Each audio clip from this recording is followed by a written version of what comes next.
Hello and welcome to the 4th edition of Applied Artificial Intelligence Conference. Hello and good evening, everyone.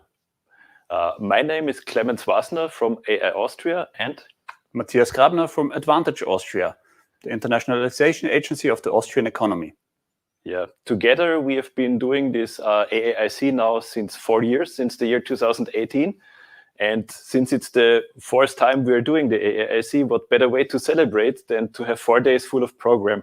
So let me give you a brief rundown what you can expect in the next 4 days. So yeah, if you tune in today, you most likely already know that the topic of day number 1 is the United States and their AI ecosystem, starting from corporates, venture capital, up to startups.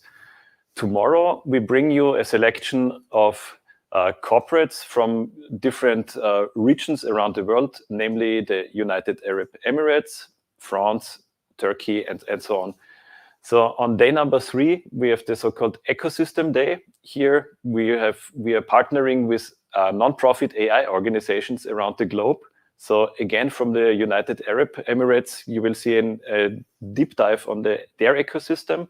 Then together with Hub France IA, we have a look at the French AI ecosystem, both from a, let's say, top-level, top-down ecosystem view, but also we invited a startup that will give us an overview of what it means to be an AI startup in that region. Last but not least, Austria. So I also will give you a short presentation about how does the Austrian AI ecosystem look like and who are the major players, plus we also have one startup. And last but not least, our friends from Romania and Bulgaria.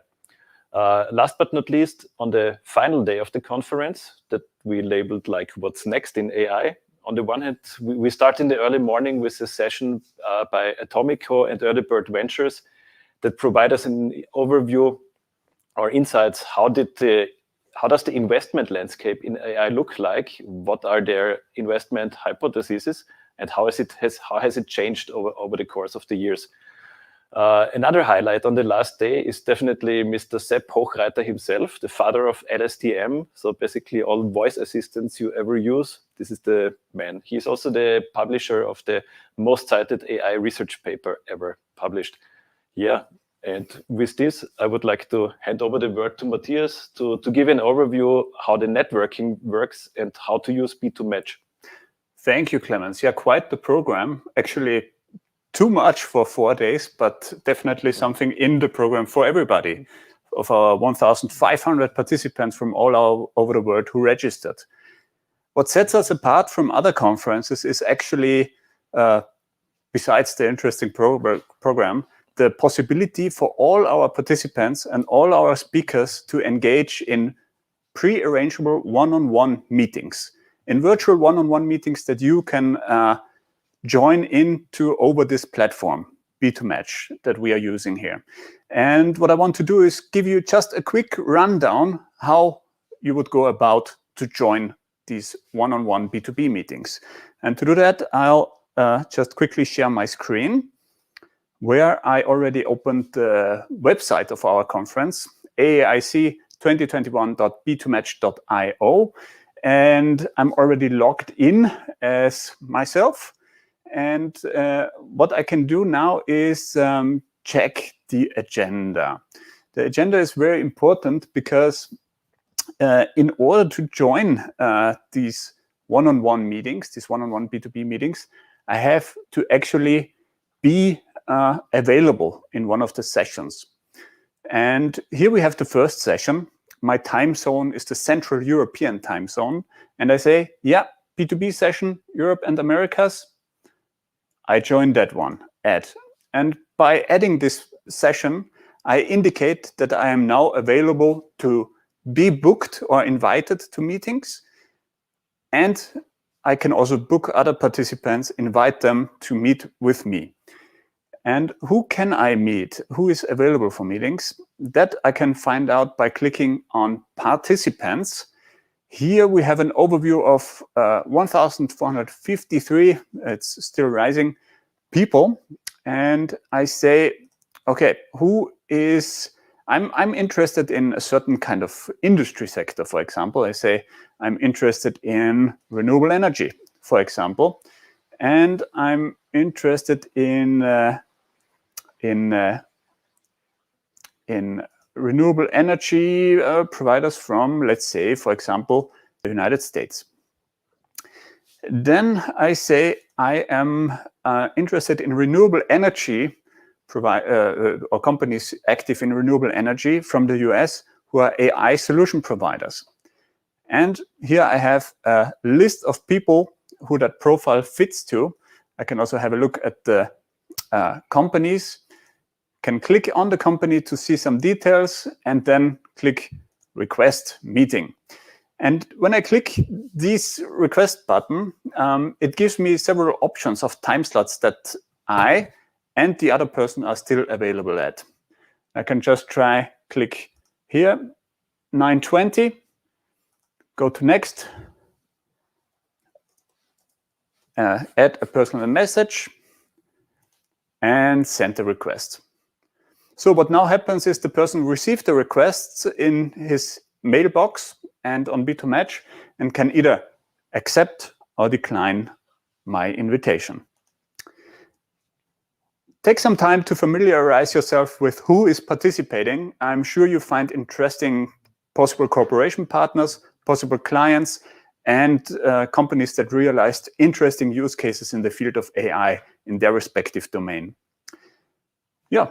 Great. And before we dive into today's session and the main program, we start with a couple of welcome words from the president of the Economic Chamber of Austria, Mr. Harald Mahrer. And we'll be with you in a second.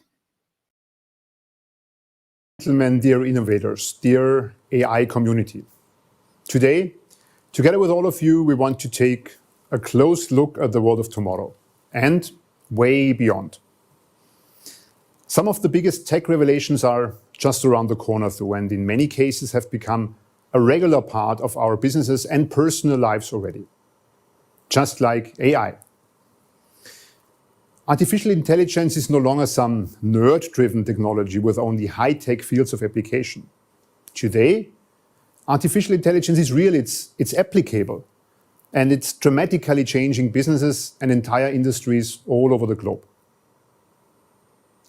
According to a BCG study in Austria, currently 13% of all companies are actively using AI applications in their business processes. And additionally, 1/3 is planning to do an AI pilot in the very near future.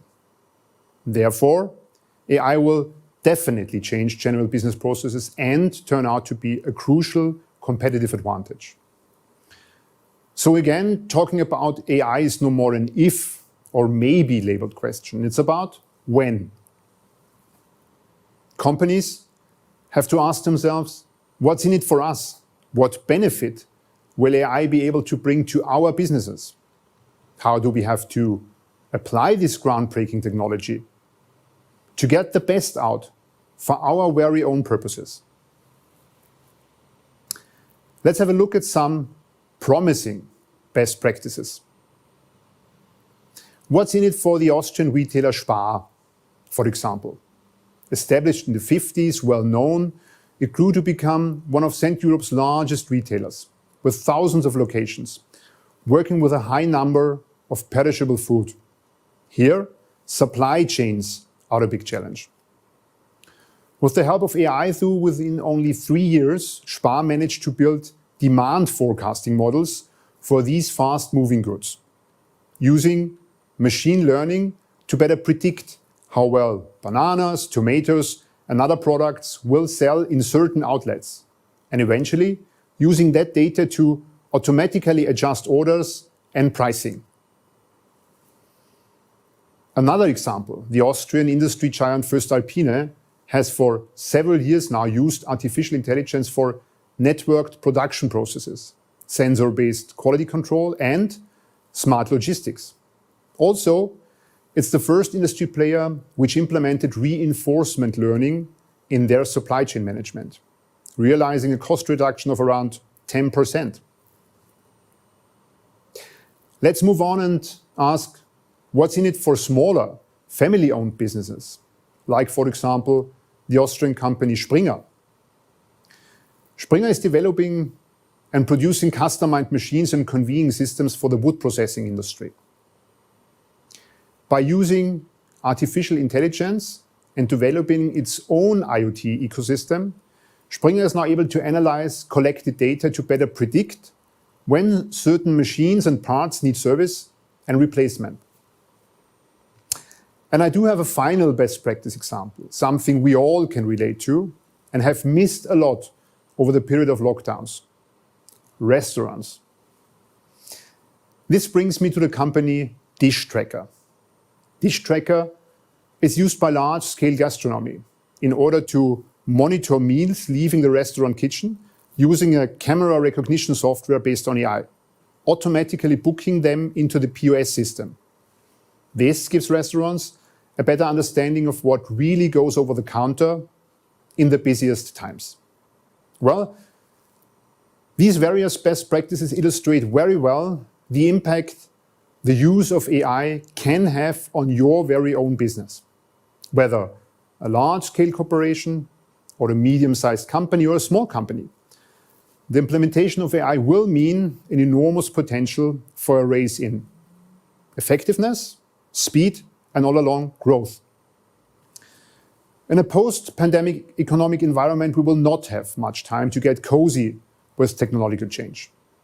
The global competition for innovation with the US and of course Asia will push Europe to pull out all the stops. The skillful usage of artificial intelligence will be one of the key drivers to stay in the game, to create added value, and to save businesses and jobs in the long run. As business leaders, you will certainly be challenged by this technological evolution. It might mean a shift in your business plans or disrupt your business models all along.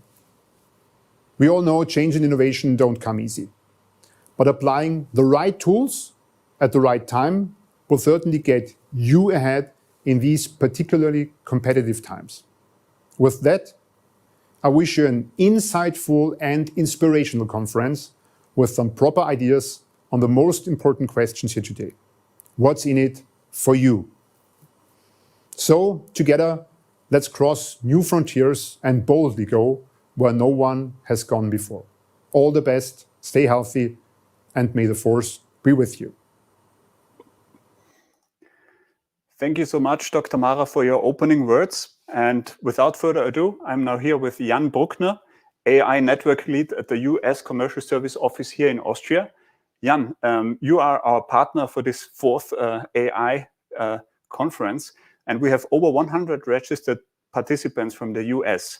What's your outlook to the conference this week?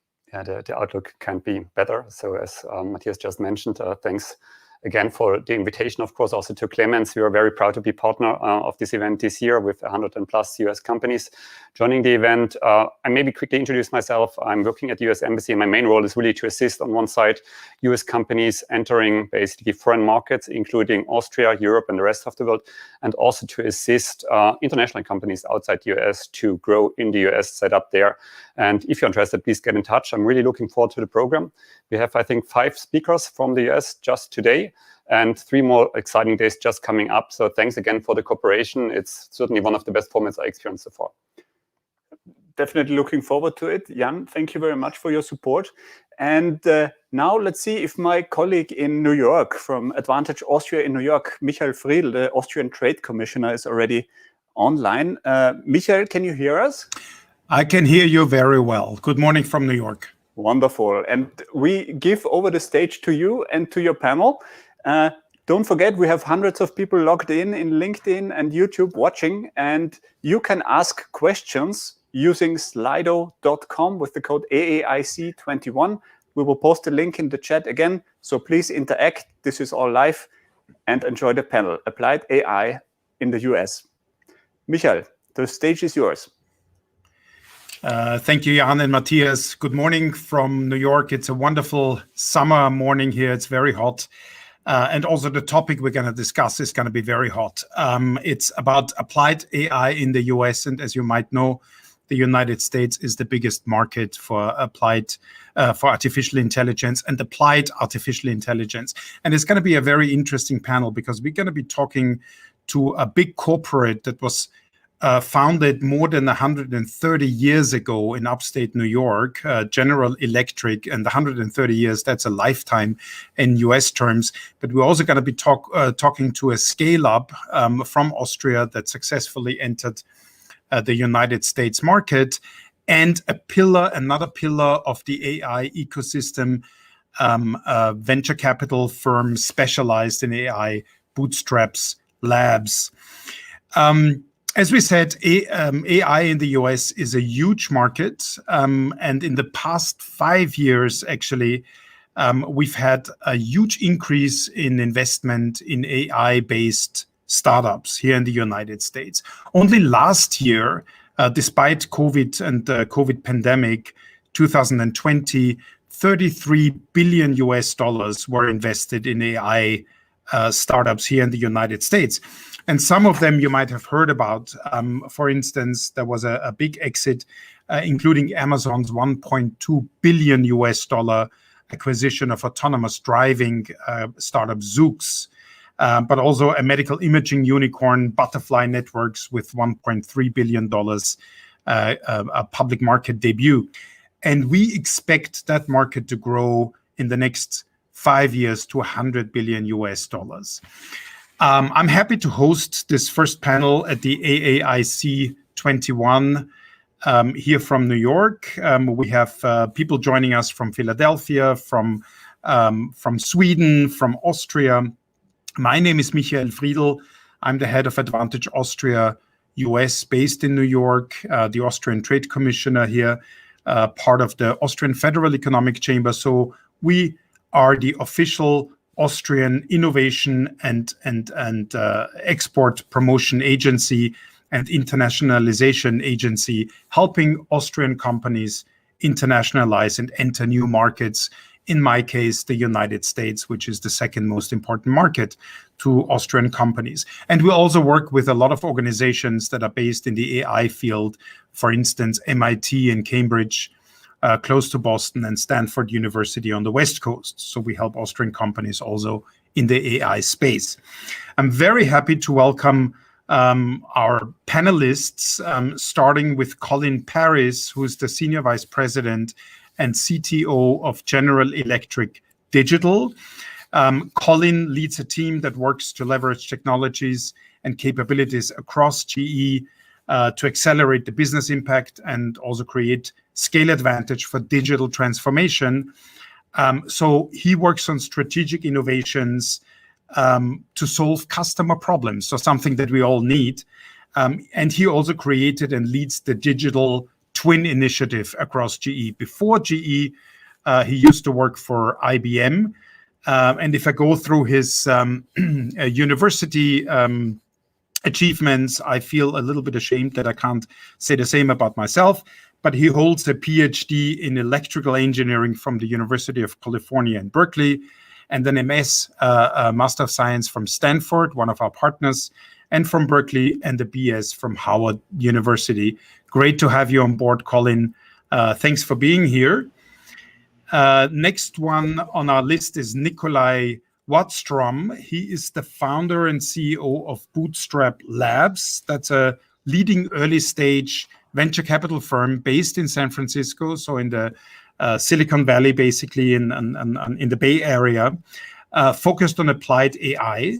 He launched his first business at the age of 15. I don't know what I was doing at the age of 15. And his first tech startup in his 20s. And then he launched Bootstraps about 13 years ago in 2008. So more than 25 years of operational experience in founding, as a founding CEO and CTO in software technology, ranging from VR, internet, financial trading systems that are also listed on NASDAQ, enterprise software, you name it. And our fellow Austrian, Christoph Braunsberger, who is the CFO and president for the United States of Anyline, a scanning technology startup that has been successfully entering the United States market.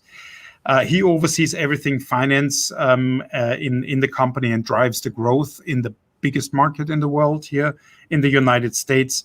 And before joining Anyline, he's had a lot of experience, more than 10 years in management consulting and corporate finance and restructuring. So a very interesting panel. I'm really happy to have you all here. I would start with the oldest member on the panel in corporate terms. That's Colin, because GE is nearly 130 years old. And when people think from Europe, when they look at the US and think about artificial intelligence, they think about the big four or the big five. They think about Facebook, they think about Amazon, they think about Apple, Microsoft, Alphabet, etc., etc. But GE is an industrial behemoth. What made you recognize the significance of AI and also industrial data? Can you maybe name a couple of interesting use case scenarios where GE was involved in AI? Well, Michael, first of all, good morning, good afternoon, all. It's a pleasure and honor to be here. If I think about what drove us in this direction, let me give you one good example. The example was all around aviation. So GE builds a lot of jet engines. In fact, they have a significant amount of the fleet. Over 60% of the engines that you see out there are power planes in the military, as well as commercial planes, all GE planes. If you think about that, the lifespan of one of these engines is 40 years. So many of them were designed initially for travel to Europe, especially the actual large engines for long distance travel. But then all of a sudden, the emerging world opened up. You had these same engines going into the Middle East, going into parts of China. Now, something designed for a colder, more moderate temperature now is introduced into a hot and harsh environment in the Middle East. Some of it is now into Asia, where there's a significant amount of growth when you consider the skyscrapers, and that introduced contaminants. So what we found quickly was that a number of our engines were developing these contaminants on the blades as they were spinning, as you go through these contaminated air, and that was causing sporulation. Sporulation is where the coating on the blade itself comes off, exposing that blade to heat that causes a problem, and so these engines are then grounded. Imagine you're waiting at the terminal to get on your flight. All of a sudden you realize you can't leave. This is something that was occurring because of hot and harsh environments. So rather than have these engines fly 2,000 flights without actually being maintained, every 200 flights you'd have to bring them in and fix these things. So we use AI and physical systems to do two things here. One, could I use a lot of big data combined with the data about the engine? So can I use information about the different two cities I was flying in between, the temperature, the pressure, the contamination? Can I use information about the way the plane took off to actually build a digital twin, combining the AI and the physics to predict for me when this blade would build up all of these contaminants? And we did effectively. So now what you could do is you could actually say, well, some planes, you don't have to bring in every plane at the end of 200 flights to actually have them checked. Some planes were able to fly 2,000 flights, some planes 1,500, some planes 100. So we had the ability to segment the fleet, and rather than have customers who were worried about the availability, now we could tell them exactly, this is okay, this one's you bring in, this one's we fix. That was the first thing we did. Then the AI system, because we had a twin with the AI, we were then able to devise what's a way to wash these blades on the planes that were there at night, such that I could actually clear the contaminants, and so I could go back to my 2,000 flights. So we're using AI to give us early warning on problems, to do continuous prediction on damage, and then to find a way to optimize which of the fleets are traveling at any point in time so you could drive value. We did this for about 5-6 years now, and so far it's saved us, over $100 million on those airlines. That's an example. That's a very good example. And maybe just a short follow-up question before I go to the other panelists. How do you manage also expectations with the use of AI? You had a very good use case with AI, but can AI solve any problem and every problem that GE, tries to solve, or are there certain limits? That's another great question. So when we think about expectations, we think about them in two categories. One is financial expectations and one is operational expectations. So by financial expectations, we go in and we say, okay, what are you trying to do in terms of things you're trying to save, all right? So for instance, you might say that damage to the blades is $600 million. Well, once I do that, I go backwards. I say, what's the business process? In the business process, how do humans make decisions? How do models make decisions? What's the data you use? If now you find out that it's going to cost you $1 billion to get that data, then it doesn't make sense to use it because it costs $1 billion to solve a $600 million problem. So that's getting the financial expectations right. Then the operational expectations. What do you want AI to do? The A in AI changes. So for instance, the A might be, instead of artificial, it could be assisted intelligence. What I'm trying to do is look at that blade and use computer vision to tell me what areas have damage. I'm helping a human be more productive by finding the right areas. The A could be, augmented intelligence. Can I look at a number of engineers in the field? They're having a lot of problems. Can he search a number of cases of similar problems? And can the AI system say, we found these problems in 4 other engines. Here are 3 ways to solve it, so that we're augmenting. And then finally, the A is in autonomous. In some cases, how do you determine which engines to pull out, when to fix them? That's too complex for a human. So we use AI and algorithms to forecast the damage and to tell you which one should you do in what time. So it's all about managing the financial and then the operational expectations. And as you explain that to customers and put it together, that's the way we approach this problem. So talking about financial expectations, that brings me to Nicolai, a venture capitalist, because I think you have a lot of financial expectations in the companies that you invest in. I would be interested in how do you, what are your things that you look at, let's say, when you invest in AI, in applied AI companies, Nicolai? Is it more B2B, B2C, B2G? What is your model behind it? Yeah. So I think just to start, we're probably one of the first, if not the first, venture capital firms to focus solely on investing in applied artificial intelligence. So that's the only thing we do.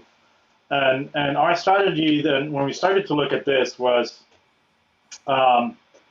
Actually, AI has been around for a long time. The utility was fairly low overall, and we started to see an increasing ability to drive great or real utility and long-term utility with AI.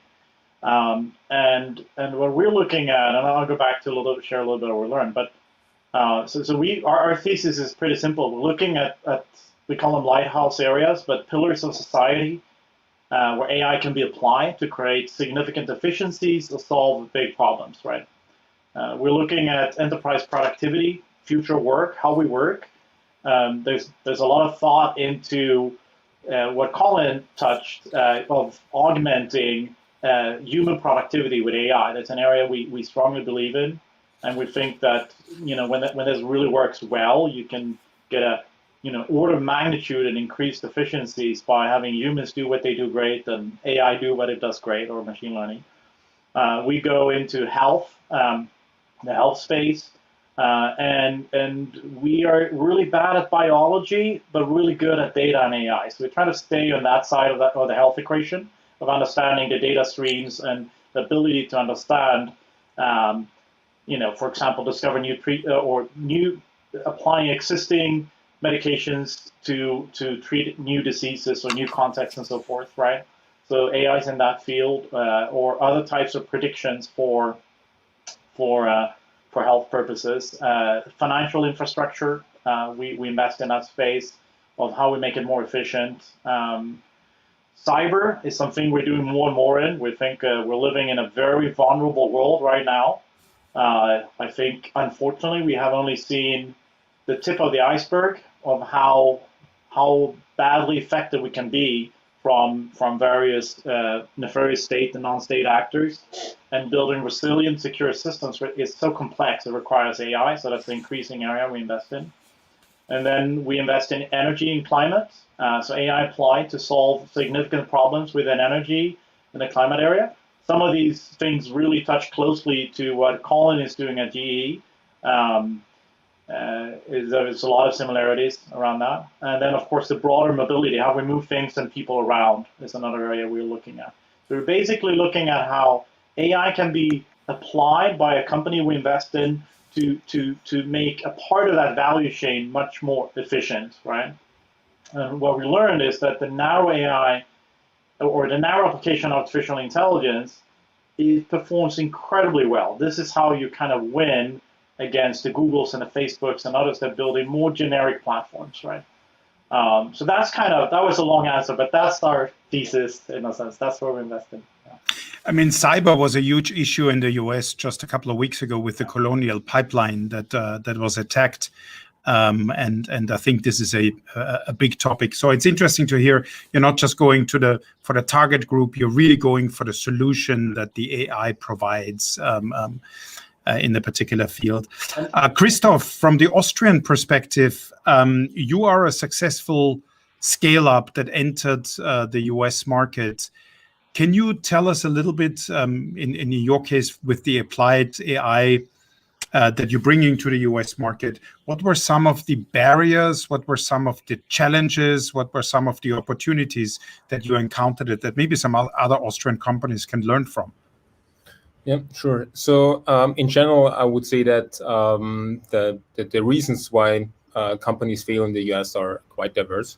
So I can only speak for what we experienced, and also the risk of entering that massive market that is associated with the go-to-market is immense, and we as a young company need to anticipate those. We still, let's say, went down that path because we saw the tremendous value that we can deliver in the United States. We have, I would say there are, if I have to boil it down to three core steps that are successful or are critical success factors for a successful go-to-market, I would say the first one is that you already do business with US companies before you actually enter the US market, like with a physical office. It's for sure quite expensive to go down that endeavor. And you can more or less prove a great product market fit in Austria or in Europe, but that doesn't imply that you actually deliver this similar value in the United States for US customers, right? And there you also, it's one big market, but you also have 50 states, and you have local regulations or state regulations, and that can all more or less influence the validity of your business case. So it's very important, and that's what we did before we actually took that that step across the Atlantic, that we won initial US customers, and we made sure that we have that product market fit. Mm-hmm. So, and the second would be never underestimate, but I think Nicolai can elaborate on that as well, then never underestimate the funding requirements that are needed. So you burn out of cash quicker than you actually know, right? So usually you have a business case and the business plan. You said you thought everything well through, but you're lagging behind most certainly all the time. So you need to be aware that you have enough runway to wait until that traction kicks in. Mm-hmm. That's the second one. And the third one, I would say, is it's important that you don't just open an office there, but that you have a person that is a key person, either a founder or one of the executive team, to move to the US. Someone who is tied up very well in the organization that can also bring the culture there. Then you need to fly in also the US employees to Austria, in our case, Austria, that they get to know our company even better. So that would be the third key link for a successful go-to-market. That's a very good, summary. I just want to say to the audience as well, if you want to ask questions to our speakers, please use slido.com. I think you see it under the pictures of us. Please ask questions. I have a question to Colin now, because we've just heard from a startup or a scale-up.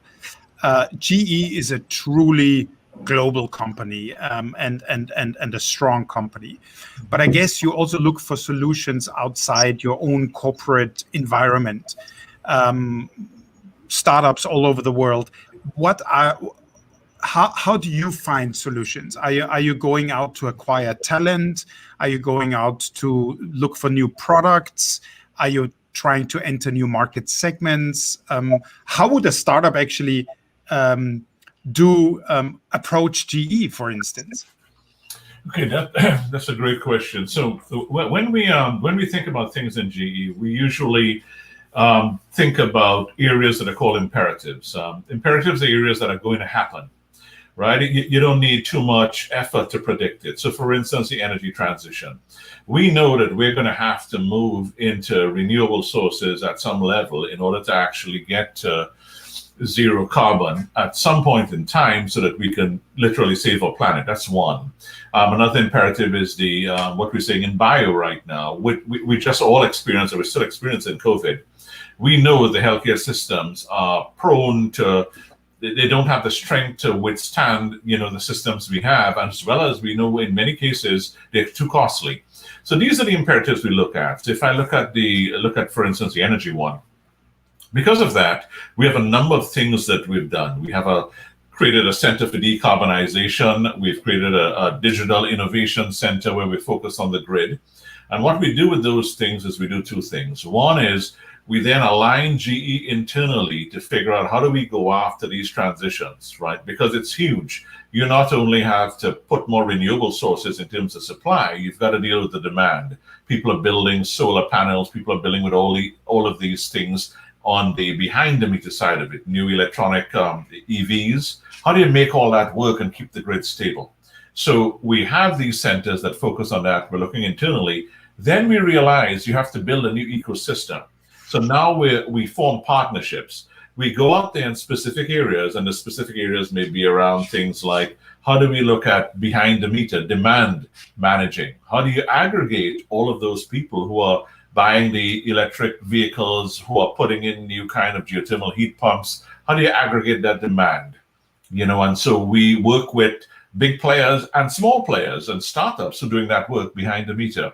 We're also looking at how do you do battery storage. There's a number of startups in that area. and how do you put those battery storage on the grid? So again, by forming these partnerships and ecosystems, we introduce these type of things. Now, the benefit of that is that that's also tied well to what the governments are doing. So there are many governments. In fact, if I think about we were just talking to the European Bank, and they have great programs in which the European Investment Bank themselves, they have access to grants. And so startups can get grants. And then from these grants, it's supported by additional, debt money if you need it. And then that's tied into the big companies like us. And so we can do experiments in various communities to not only understand the technology, but the business model. So in these large imperatives, we're aligning ourselves internally, and then we're working partnerships with quite a few. And that's the blend of startups, because it's not just the technology you need, but the business model and the funding. And so these are ways we try to tie all three together in meaningful use cases. Mm-hmm. So technology, business model, funding, that brings me back again to Nicolai. And I think you are now in Sweden. And as far as I know, you were even born and raised in Sweden, but you spent a lot of time on the West Coast in the US. And you're investing mainly in the US. But I think you're also, looking at the European ecosystem.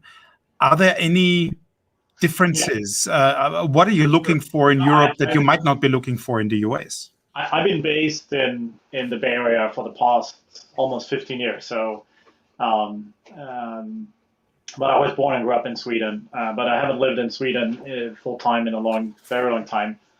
But I do see a fair bit of Europe, and we see a lot of deal flow inbound and referrals from Europe.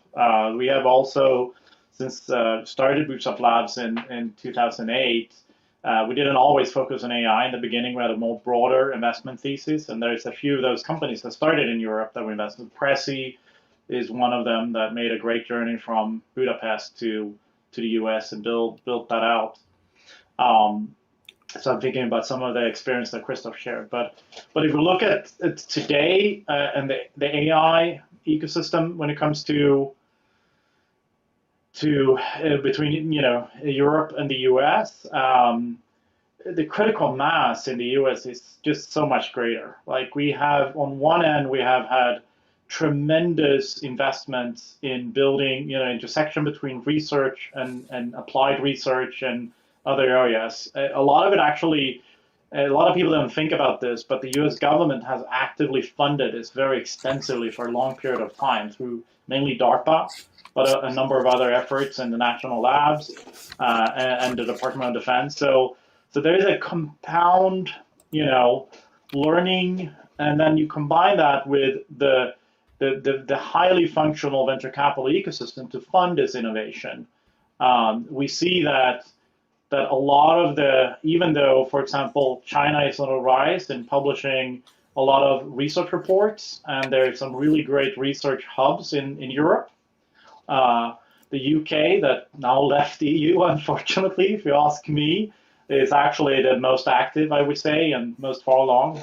France is not doing bad either. And then we have a number of other countries that are, for their size, have a lot of interesting AI research. I think Austria has interesting research happening as well. Right, so there's a lot of talent, but the notion of how you apply that to create a scalable product market fit is happening to much larger extent in the US. So that's where we're seeing, to a large extent, it's a maybe 20% of activity across all of Europe that we see in the US, right? Mm-hmm. If even that. And then when it comes to commercializing technology, it's a bigger disparity in between.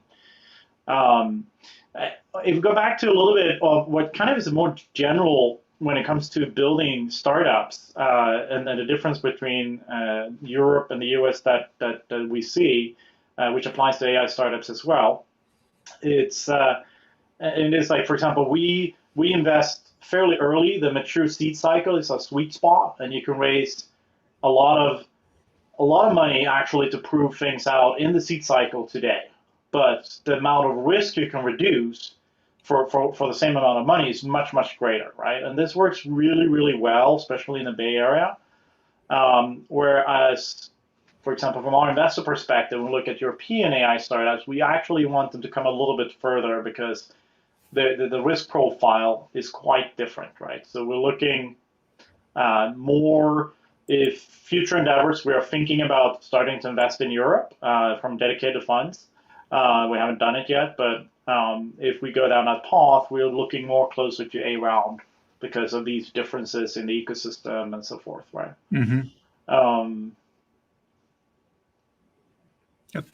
Thank you. Yeah. And Christoph, you've been very successful also with large corporates in the United States.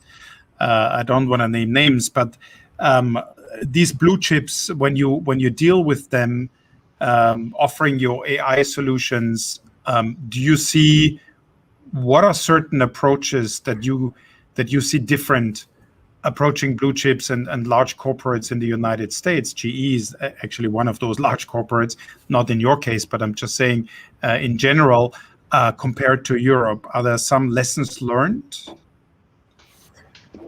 Yeah, so in general, I would say there is over the course of time, but I mean, Colin answered that question partly. There was a paradigm shift in that sense that also big corporates opened up and start working with startups. So they see the benefit of a tight cooperation before that. So one big corporate told, also a US corporate, that worked that is a customer of ours right now. They said actually usually they buy startups, they don't cooperate with startups. So and we were the first startup they cooperated with. So that changes, and I'm quite sure that Colin can elaborate on that a little bit more. So obviously, what you need as a young company, you need the organizational setup. It's costly, right? It's not cheap. You have certain compliance regulations, or you need to meet, right, certain requirements. That is, we, for instance, we process sensitive data. We need to have a certification. So we did an ISO certification, which is also costly for a young company. So you need to be aware of that. And other than that, I would say that that there is a big potential working with big companies. It's always kind of a trade-off, and you need to find the right balance, because you can't invest ahead too heavily since you're not funded that well, right? In addition, you need to more or less turn your disadvantage into an advantage. So what can a young company do, right? We can move quickly, right? We can adapt to the needs of a corporate easily, and that's I think a big difference to a cooperation between two bigger companies. I'm going now to the questions from the audience, because we only have 15 minutes left, as far as I know, and we got a couple of questions. Colin, one question from Anton. Do you also team up with universities for digital initiatives? Oh, yeah, most definitely. There's so much talent there that we have to. We do it in two dimensions. One dimension is that, at least let me talk about it in the US, there is a significant amount of investments being made right now in the US, whether it is with places like the Department of Energy, or with DARPA, or with ARPA-E or ARPA Climate. There's a significant amount of money showing up. And what that does is it allows us to work with universities, because we get that special blend there, which is you apply for those funds come in, so the funds actually benefit the US, the universities, they benefit us, and they allow us to work together. And so we have those programs that are really in a research nature. We do also have other programs where we run in which we have, we're looking at new ways to look at new technologies. And so, for instance, we will put in a lab. We have cyber labs that we have invested with certain types of universities, because we want to explore, aspects of cyber in a different way. When you think about the new implosion for the energy transition, you're going to have many sources of electricity in your home.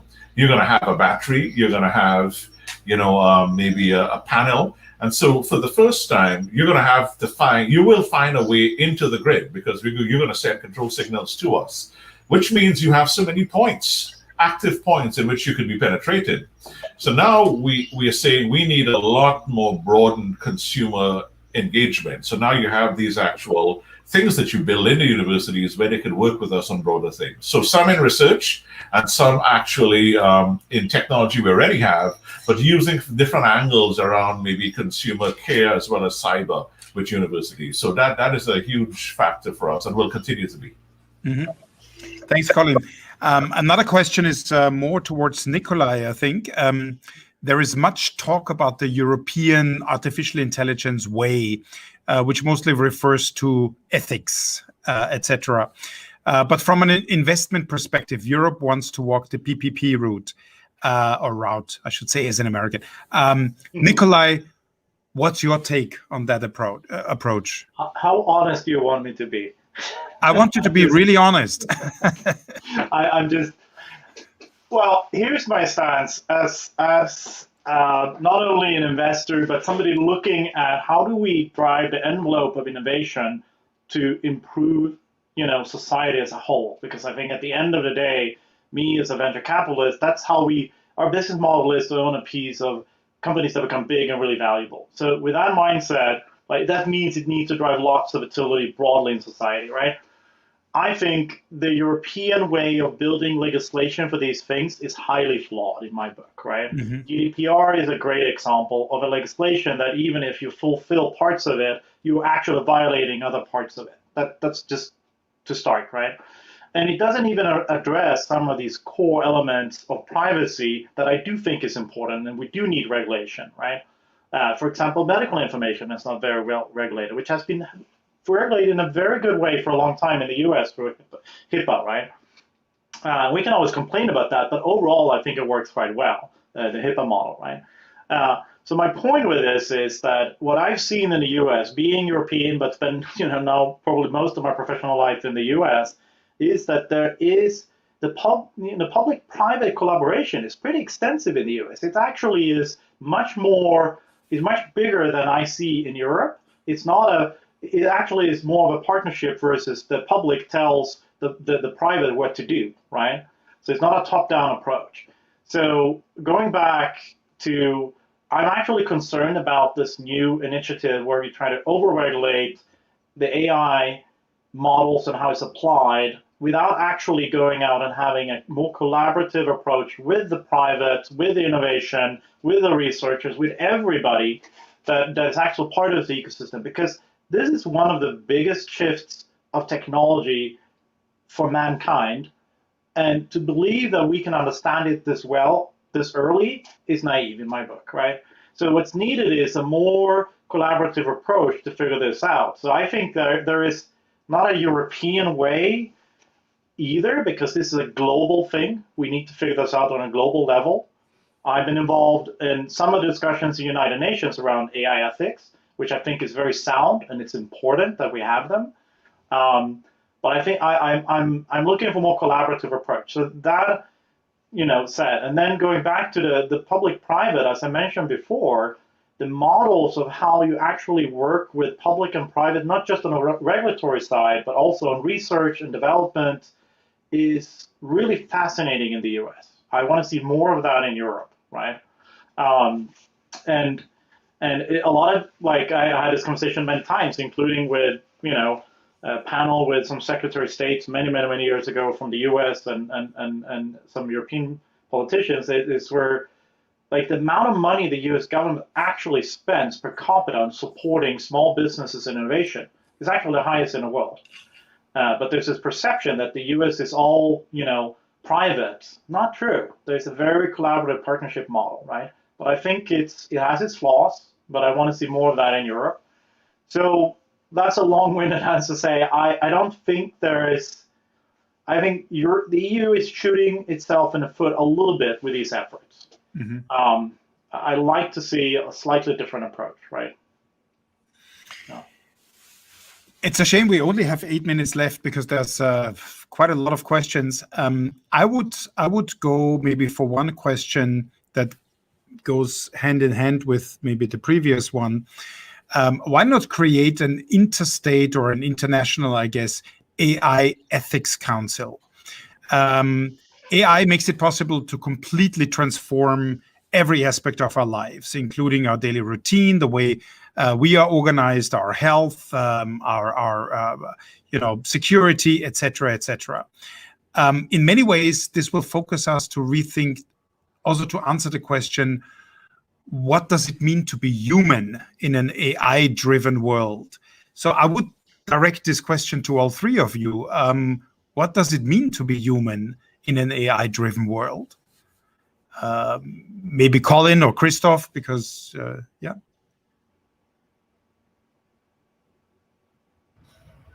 Okay, I'll try. Colin, you can go first. No, please go ahead. Colin, you're the elder one of the two of us. Okay. I like the core and the theme of the question, right? We've seen. I think whenever you try to answer these ethical things, the challenge you have is that there are multiple agendas out there right now, right? About what ethics is, what it means, and everything else, right? And the question is, where have you seen this before? I love the fact that Nicolai talked about the healthcare space. There are things that have been done there in that space that make sense for us because they're things that affect all of humanity. Because again, health is the essence of humanity, right? If we're not healthy, we're not going to have too much of a planet, right? And then simple things show up. I think the way to start is to say, let's see what we've done in certain regions like health, and let's apply it to use cases that make sense. Simple things. So, for instance, right now in GE we have like women's ultrasound, in which they're trying to figure out how to do simple things like, measure the head of a baby that you have there, once the woman is pregnant. And many people aren't equipped to do that. You use AI to actually do that right now, which is what we have in our products. But the AI got smart enough because you allowed, many different images to come from many parts of the world, because based upon, your race, your size, your height, the shape of the head, the size of the head, where the head is positioned changes. So you use those things, and it benefits people in certain parts of the world where they would normally not be able to detect the problem. You can detect it early. There's massive benefit, right? So can we look at how we think about ethics from that perspective? Finance. You notice I come back to use cases. I was with IBM. Everyone said data is important, data is private. And then what you found out is that there were a bunch of scammers hacking a number of banks. Then by sharing the data, you could quickly figure out what was happening, and you reduce people who were defenseless against being scammed. And so a number of use cases showed up, and the ethics were derived using those use cases, and then you could balance one versus the other. It costs more money. What's my privacy versus what does it mean? So I think you have to think about ethics, and then you have to actually go into the use cases. And as I think Nicolai said very well, this thing is transforming the entire planet. Think about this technology. This technology is an interesting one. It's not only a technology we've seen touch every industry, but it's the only technology I know where the performance increases while the cost goes down. We don't see that in materials. We don't see that in anything else. But if I look at the horsepower I have, the computing power I have, and the price, this thing keeps doing that curve. So it means it's going to be all over the planet very fast. So I think this is one in which we've got to be careful that we don't stymie it before it gets to a point where it can help us, right? Many people say it's destructive. Maybe the only solution to climate change will be to have an AI system trying to help us with that. Because I don't know, right now when I look at humans trying to solve it themselves, I get pretty worried. So I can stop there. That's a lot said. Please, Christoph. Anyone wants to add? Christoph, maybe you? Yes. Yeah. So I think Colin already outlined that pretty well, and there's not much to add, except that so in our particular case, for instance, we are digitizing processes or enable the digitization of processes, and our credo is that we make people more productive. Right? It's not about replacing or reducing workforce in that sense. It's about enabling a person to be the most productive version of himself. That's and I think AI, as Colin said, will enable that. Mm-hmm. So in a way, it's a combination of AI and HI somehow to bring the best out of us, of all of us. We have 3-4 minutes left. Maybe the last question to all of you as well. A 1-minute statement. I hate these questions at the end of a panel when you have to say a 1-minute statement because it's impossible, but I'm sure you can do it. This is the 4th AAIC that we have. Let's look forward to the 10th AAIC, which is going to happen in 5 or 6 years. So the year 2026, 2027. What will we be talking about then that we haven't been talking about now? What are the things in AI that will then be very important, and maybe others that will have left the screen and the scenery? Maybe Nicolai, you can start. Sure, I'll have to start. Here's the first thing. Like, if you think about it, right now on this conference and this panel, we've extensively used internet technology that we couldn't even dream about 10 years ago to make this work this well. I think AI is going to be close to that. It's so woven into the very fabric of our life that we actually think less about it. It augments our everyday life. I think notion of losing jobs, I think that's gonna subside. People are not gonna think about that. It's all about increasing productivity. But I think the last question, I'm actually thinking about that still, tied into this 5-6 year horizon. I think we will see redefine slightly what it means to be human, right? Just as we have done for past 100 years, and our sense of agency and autonomy, which I actually think will increase over the next 5-6 years due to AI, because we're going to be able to do more that allows us to have more agency, more productivity controlled by us as individuals, right? Even if we're working in an organization, outside an organization. Mm-hmm. So, on a macro level, details are harder to talk about when you look at the future. But Christoph, what would you say in 5 years, 6 years? So obviously, I resonate with everything what Nicolai said, and in addition, I would also say that that AI will be part of our everyday life, and even though we don't even know it. Like, if you're not an expert or not working in that field, your life will be different due to AI. Mm-hmm. From a personal perspective, as well as every company, not only the big corporates will think about it, but also this small mechanic or workshops or repair shops or whatever. Mm-hmm. Colin, last word to you. Okay, so for me, I take it 2 dimensions. I think the problems in the world get harder, right? I look at the climate problem with energy. I look at the haves and have-not problems with jobs we have in the world, and I look at the especially with COVID, and then I look at the healthcare problems, whether you have a pandemic or not. Those get harder.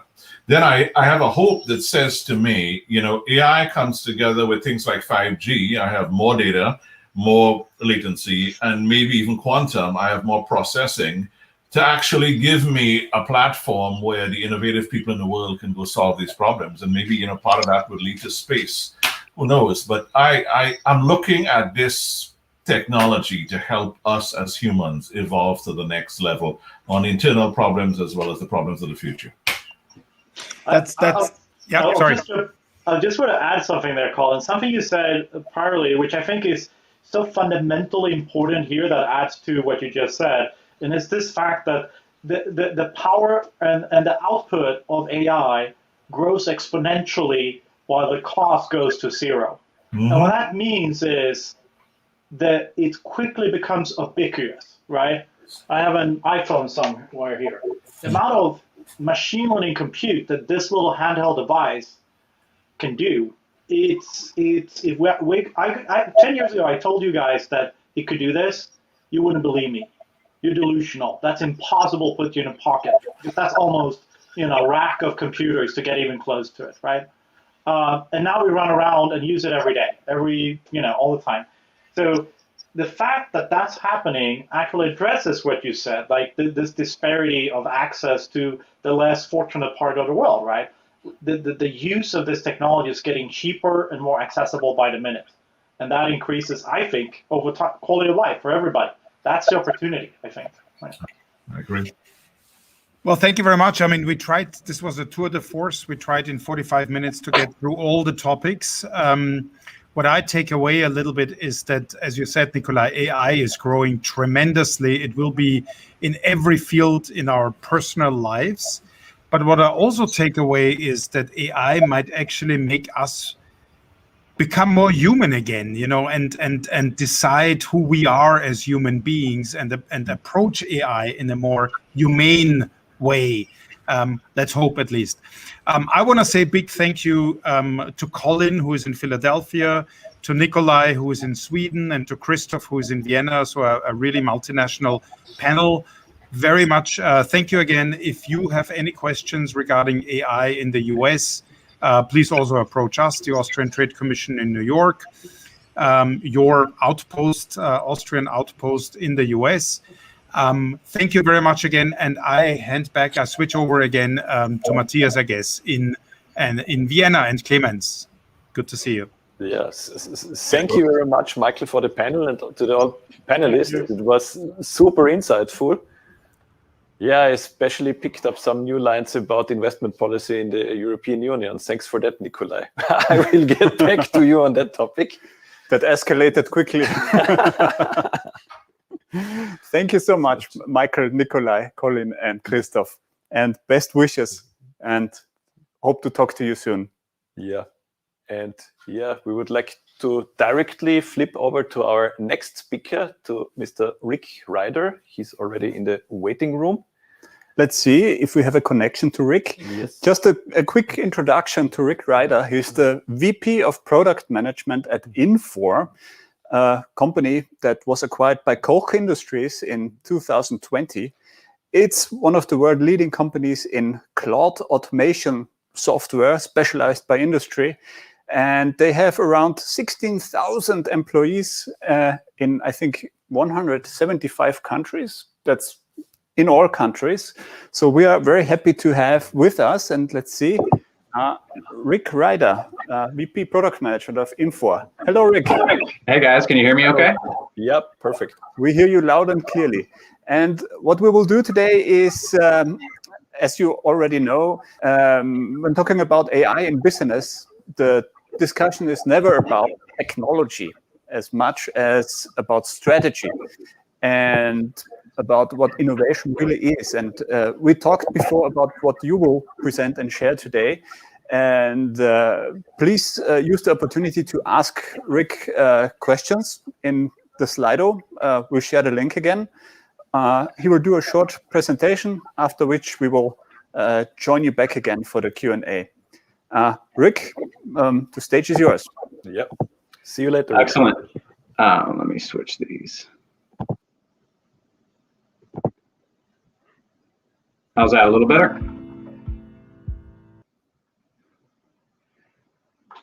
All right. So, Matthias, thanks a lot for having me to your event here. It's an honor and it's a pleasure.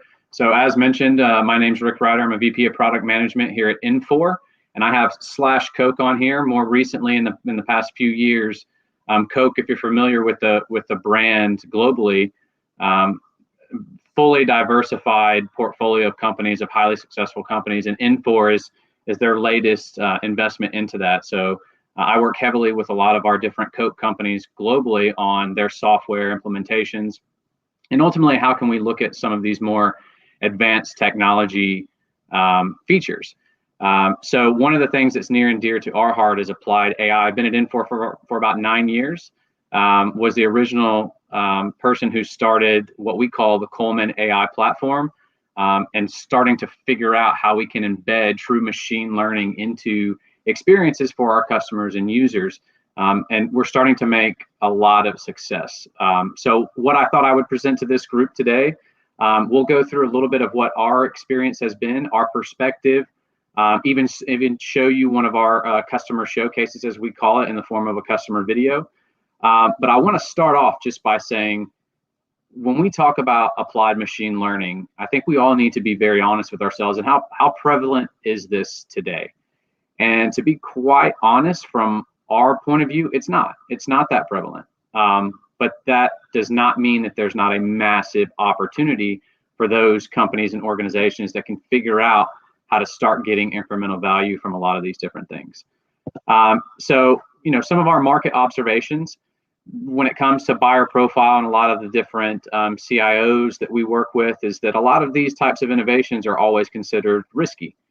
And when you think about machine learning problems and the outcomes that you're ultimately trying to achieve, it comes with a fairly high total cost of ownership, because you're trying to forecast what might be coming 2 years from now, right? These are very long-winded engagements. They're difficult to get started. And ultimately, they involve a lot of different technologies, which quite frankly drives a lot of our strategy at Infor on what we produce for our enterprise customers. Now, our experience is much the same, and we've noticed there is quite a wide gap between those organizations that are really innovative in nature and those who aren't. And it has nothing to do with age of those companies, and it actually has nothing to do with the size of the organizations as well. Some of our most innovative customers come from the SMB market that are very agile and can move quickly, and they have sort of that culture that we're going to talk about a lot here that's very important for our strategy, and our strategy is to support how we can help our customers develop that culture of some of our customers talk about how they don't want their employees to come and ask, can we do something? They just want to go try it. And that's a really insightful, interesting way to think about it, because now that notion is exactly how we develop our software at Infor. And obviously Coke's been a big partner for us as well. And in doing that, to create that culture, it requires some key foundations. So without getting into the weeds of a lot of this, but there's a lot of repetitive things that happen to make this magic of machine learning happen, right? It's integration, it's your data strategy, it's security, it's extensibility with low no code tooling. All these massive areas of investment for us here at Infor, and is primarily what I'm sort of focused on. But the outcomes that we're seeing is that you can remove that risk. It does not have to be perceived as something that is a huge monolith of a project that's going to cost us millions of dollars to see an ROI maybe in a couple of years. We can significantly reduce that, and you'll see that in one of our case studies here. And also, as we're moving to more mature multi-tenant cloud strategies, is that TCO, that cost of ownership, is coming down significantly as well. So we can keep that really low while also showing quick results, and that's a win-win situation. But it's finally getting to the point where we're starting to see that technology, not necessarily, it's contrary to belief, Infor is an ERP company, but you're getting so much more out of, say, the ERP, because the technology is there to support it, to create that culture of constantly innovating, of doing these things, small wins, bite-sized chunks. We think of machine learning as no different for that. We actually want to create software that attracts top young talent, because quite frankly, a lot of the ERP systems out there are very difficult to sort of manage, especially for the evolving workforce. We want to provide software solutions that really allow for that differentiation quite quickly and for a very diverse skill set. But I'll keep coming back to this. This is the biggest, most important aspect of what we have seen here at Infor, is that culture and marrying our solutions with those organizations that have that culture of really wanting to go after this aggressively. Well, we can provide those solutions to support that and not put the business at risk. So that how we can create that repetitive, call it innovation culture, through a foundation of these type of technologies, and that's exactly what we're focused on here at Infor. So let's think about an example, right? So of course, applied AI. So we're going to use machine learning. One of my biggest pet peeves is calling things out of the box. When quite frankly, when we're talking about cloud software, each company is extremely different.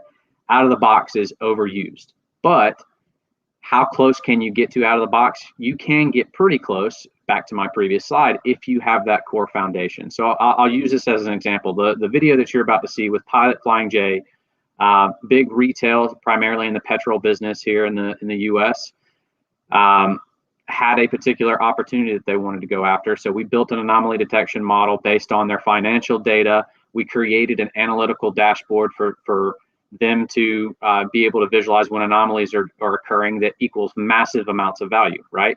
So we call it the 60-30-10 rule of what we try to build and implement here at Infor. That 60% was then reused for a completely different use case, but involved anomaly detection for a hospital. And it uses very similar data schemes. It uses the same integrated workflow that we provide as an integrated tool set as a cloud foundation. So now you're getting closer to say, well, 90% means that now I can go into different areas of my business and solve an opportunity, solve an issue using machine learning. And now I'm only worrying about that 10% that I can execute very, very quickly. This is sort of what drives our strategy. And we do that through a repetitive platform and getting standardized on some of those most critical things of running the business in the cloud. So Matthias, if we can we show the video from Pilot Flying J?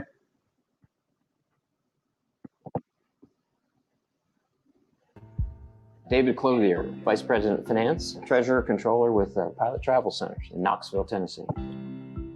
Company founded in 1958 by a guy with didn't have two nickels to his name, bought a convenience store in Gate City, Virginia, and grew one C store into today what is a chain of nearly 800 travel centers, the largest travel center chain across the U.S. Great company and great history. But among other things, it's incredibly intense about its information and data that we feed into the Infor data lake. So it's there. Now, what do we do with it? Well, we can report on it, but then arose a real life business issue. We have a 25, 30-year CEO. He is awesome. He has built this company. He is hands-on. He is out in the stores. He has the uncanny ability to go to the store and ask that manager for their financial report, their P&L for the month, where that one error exists, right?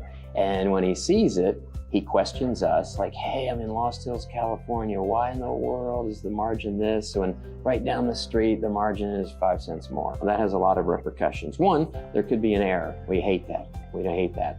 This business and the fuel business is a penny profit business. 1 penny makes an enormous amount of difference. You need to have it right. It's got to be accurate. And here's what I mean by that. We're going to sell 7.5 billion gallons this year. Well, a penny on that is what? That's $75 million. That's a lot of money. It needs to be accurate 100% of the time. Why? Well, if it's not accurate, you might price the store wrong. Or the customer says, oh, that price is too expensive, and they don't come. Or they might say, oh, that price is too good. And a lot of them come. They're already going to come, and now you're giving away discounts you don't need to give away. So in the end, accuracy is premium. How do you do that better? Well, if I had a machine that could read those P&Ls and tell me where to look, wouldn't that be ideal? And I could just look at a handful of things. Well, that is the solution that Infor helped us create. Coleman is that machine, right? Artificial intelligence. It can read my P&Ls, and it does so. 36 months of history. It'll read through, come up with a prediction of, hey, I think this store should be this margin this month, or this utility expense this month. And if it finds something that it says, this doesn't feel good, it throws the flag, it kicks an anomaly out, and we report that to the accounting team through Burst. So now instead of looking through 800 pages of reports, you get a report that says, hey, you know what? If I was you, I'd look at these 8 gas margins. And it just, oh my gosh, it simplifies things immensely. So think about it, 100 people looking at these things for 6 hours. Now, 100 people look at it for about an hour, and they're 100 times more accurate. Well, I've just saved 5 or 6 hours times 100 people. Do the math on that, and it's a couple full-time equivalents a year, which is like the little win. The bigger win is, oh my gosh, now we're not going to have these inaccuracies. We're going to be 99.99%. Money on the bottom line, 1/10 of a penny, huge dollars for our fuel margin, right? Because we make better decisions. And that could be easily $750,000 a year. It could be $7.5 million a year if it's 1/10 of a penny. Enormous. Everybody's going to feel great about it. We price correctly. We buy correctly. We know when there's a problem. And the CEO doesn't find that error when he's out traveling. That is the win. We need to work smarter, not harder. Start to finish, right? We had no experience whatsoever with Coleman, first project ever. So how long does it take? In this case, it's going to take about 90 days start to finish. Amazingly quick process to get it from the initial AI calculations all the way through the burst dashboards. It is a powerful suite of products that we think is as powerful as any ERP on the market. But the touch and the feel and the ability to get your business problems solved is unparalleled. Like nobody else does that. Like nobody else will talk to you about that. But Infor is genuinely interested in our needs and says, oh, well, that sounds like a big need.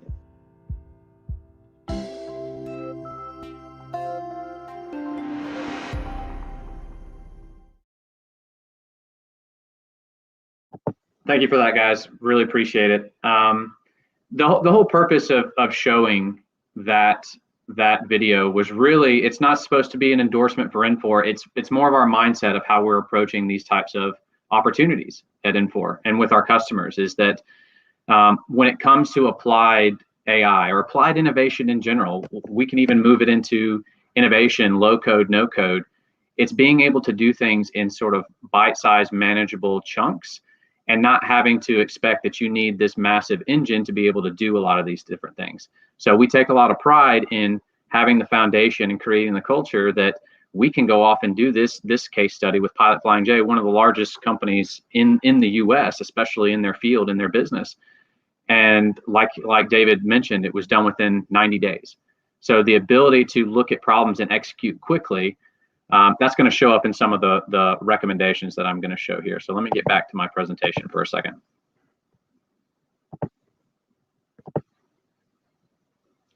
Okay, so another one that I wanted to quickly hit on too, because Pilot's obviously a large scale customer, right? So you may be thinking that, you know, those type of companies with that sort of capital maybe can invest in those sort of things.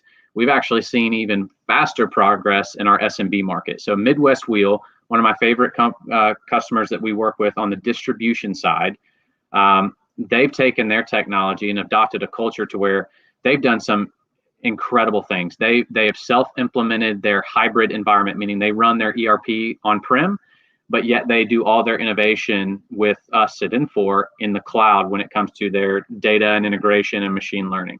So their problem statement is that they had a lot of sales individuals that were not selling or cross-promoting related items that, one, obviously impacted their bottom line of their total sales, but also left customers dissatisfied because they deal with a lot of spare parts when it comes to the auto and wheel industry.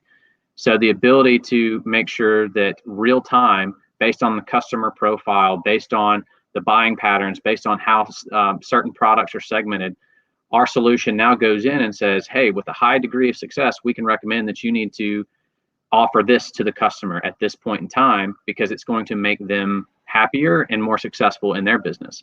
So we've got this in context app that basically real time will show the user, hey, this is what should go along with these items, and it should be maybe even this sales price at this discount at this bulk, all done using back-end machine learning. But we implemented this one in 2 weeks. So we're getting even closer and closer to compressing this, and it's because of our platform approach that I'll show some of the research that's in this area that might be of interest to you, but also the TCO. So the TCO of this particular customer, and this is comes from Constellation Research, for those that are familiar with that firm. This entire project was done with 1 headcount at Midwest Wheel in our SMB market. So you can start to recognize what it really means when you're looking at these problems as a cultural, as a platform shift, as opposed to, hey, we've got this opportunity, let me go find the solution that's specific for that, right? And it's a little bit, it's a trend, it's a change that's happening in the market, but we're really embracing it here at Infor because it's allowing us to help our customers and work with our customers to focus on these smaller wins. So what are our recommendations? I can't emphasize enough. Those customers that we work with that are highly inspirational to us are those that really have that creative culture, that want to continuously look at new ways of applying technology to their business, but also those that aren't afraid to try, but have the capabilities of trying without risking their core, their critical business processes. And with the right solutions, you can certainly do that today. Focus on the small wins. Don't look at things in in terms of a huge, massive project, get that adoption up within your organization and build that trust when it comes to these innovation, because you want to create those disciples. You want to create all that snowball effect when it comes to how effective is this sort of thing. And you want to start looking at standardizing on some of these complex technologies. Can you make it easier, not on just your IT team, but how do you put these tools in the hands of your users? You've got to unlock the creative power of your organization, and that doesn't always have to come from the IT organization. And lastly, and then we'll get into maybe some questions that you all may have. There's a new area of research that Constellation's working on called Enterprise Application Platform, and I provided a link here. I really advise and would hope that maybe this group might be of interest to you to go out and check out. What are these enterprise application platforms, and how does it allow me to apply innovation at scale? It's a massive area of research. Gartner's doing the same thing on composable ERP and composable applications.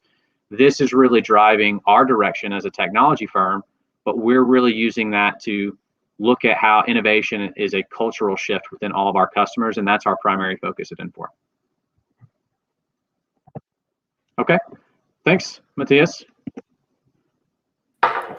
All right, thank you so much, Rick. Clemens also back with us. Back from coffee break. Thank you very much. Some people asked that your presentation was a little bit, the fonts were very small, and we can assure you we will share what Rick provides us with after the conference. But let's get into the questions, and now is still your chance to ask a couple of questions. And let's see what we got here. Let's go with the first one. Yeah, question number one is, that's a very general one. What is the most common misconception of managers on AI? I think this goes in the direction regarding capabilities, rollout time, expected payoff, and so on.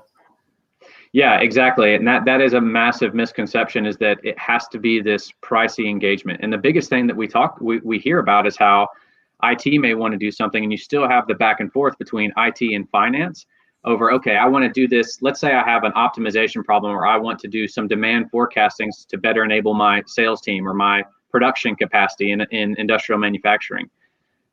But that ultimately means, well, now I've got to look at 3, 4, 5 different technologies that I've got to work into my budget. And also, how does that impact my core business process? How do I work that into some sort of change management? We're trying to do the opposite. Why can't we do some things behind the scene with some zero downtime technology to sort of pre-wire all these technologies together? So the misconception that we hear the most is it's a massive investment. We're not ready for it. I would argue that's more of a cultural issue, because you're never going to be ready for it. It's always going to be perceived as a risk. But if you can put a foundation and sort of a center of innovation behind that, and that culture within your organization, you're going to be able to find quick wins very fast and be able to ultimately keep iterating on the same stuff again and again and again very quickly with very little overhead. Mm-hmm. Right. Thank you very much. Let's go to the next question. Somebody asks, coming from IT myself, I can imagine how you do training and upskilling at Infor. What I can't imagine is how you do this at the decentral and much larger Coke industries. Can you elaborate on that? Yeah, so I'll tell you our experience a little bit in working with Coke, because Coke's got a very great culture to where each business kind of operates on their own, meaning it's not restrictive. The creative energy, the way they want to run the business, it's all about, hey, if you're running a good business, go run it. And with that comes a lot of different IT organizations using different technologies and going about it in their own approach. So there is no centralized approach to a lot of that. However, what it's offered us at Infor to really look at is those larger multinational conglomerates. Are there even key areas to where they can centralize and say, can we be using the same technology stack in key areas so that we can start to share IP? That's the biggest thing that we're seeing now, is that everyone's got great ideas. They may be using it in different platforms, different technologies, but it's very centralized to just their organization. But now if they can, let's call it rebuild, but let's say move it over to a standardized approach when it comes to data management, when it comes to integrations. Now Georgia Pacific can go share a machine learning model for production optimization with, say, Flint Hill Resources. That's really been the interesting sort of change, is that even though they do allow everyone to have their own strategy. They're starting to see the synergies of being able to communicate and share that IP using very, very similar, if not the same, platform technology stacks. Yeah, thank you. I think the next question is the perfect follow-up for that, because it's already going in the direction you answer. It's again from anonymous. What is your expectation how enterprise AI will look like? Best of breed as in the early 2000s, or vertically integrated suites, or program application suites like Oracle or SAP? That's a great question, and I'll tell you our perspective at Infor is sort of neither. So let me explain that a little bit. So I'm a big believer that there are lots of magnificent machine learning companies out there that can process massive amounts of data for key, very valuable use cases.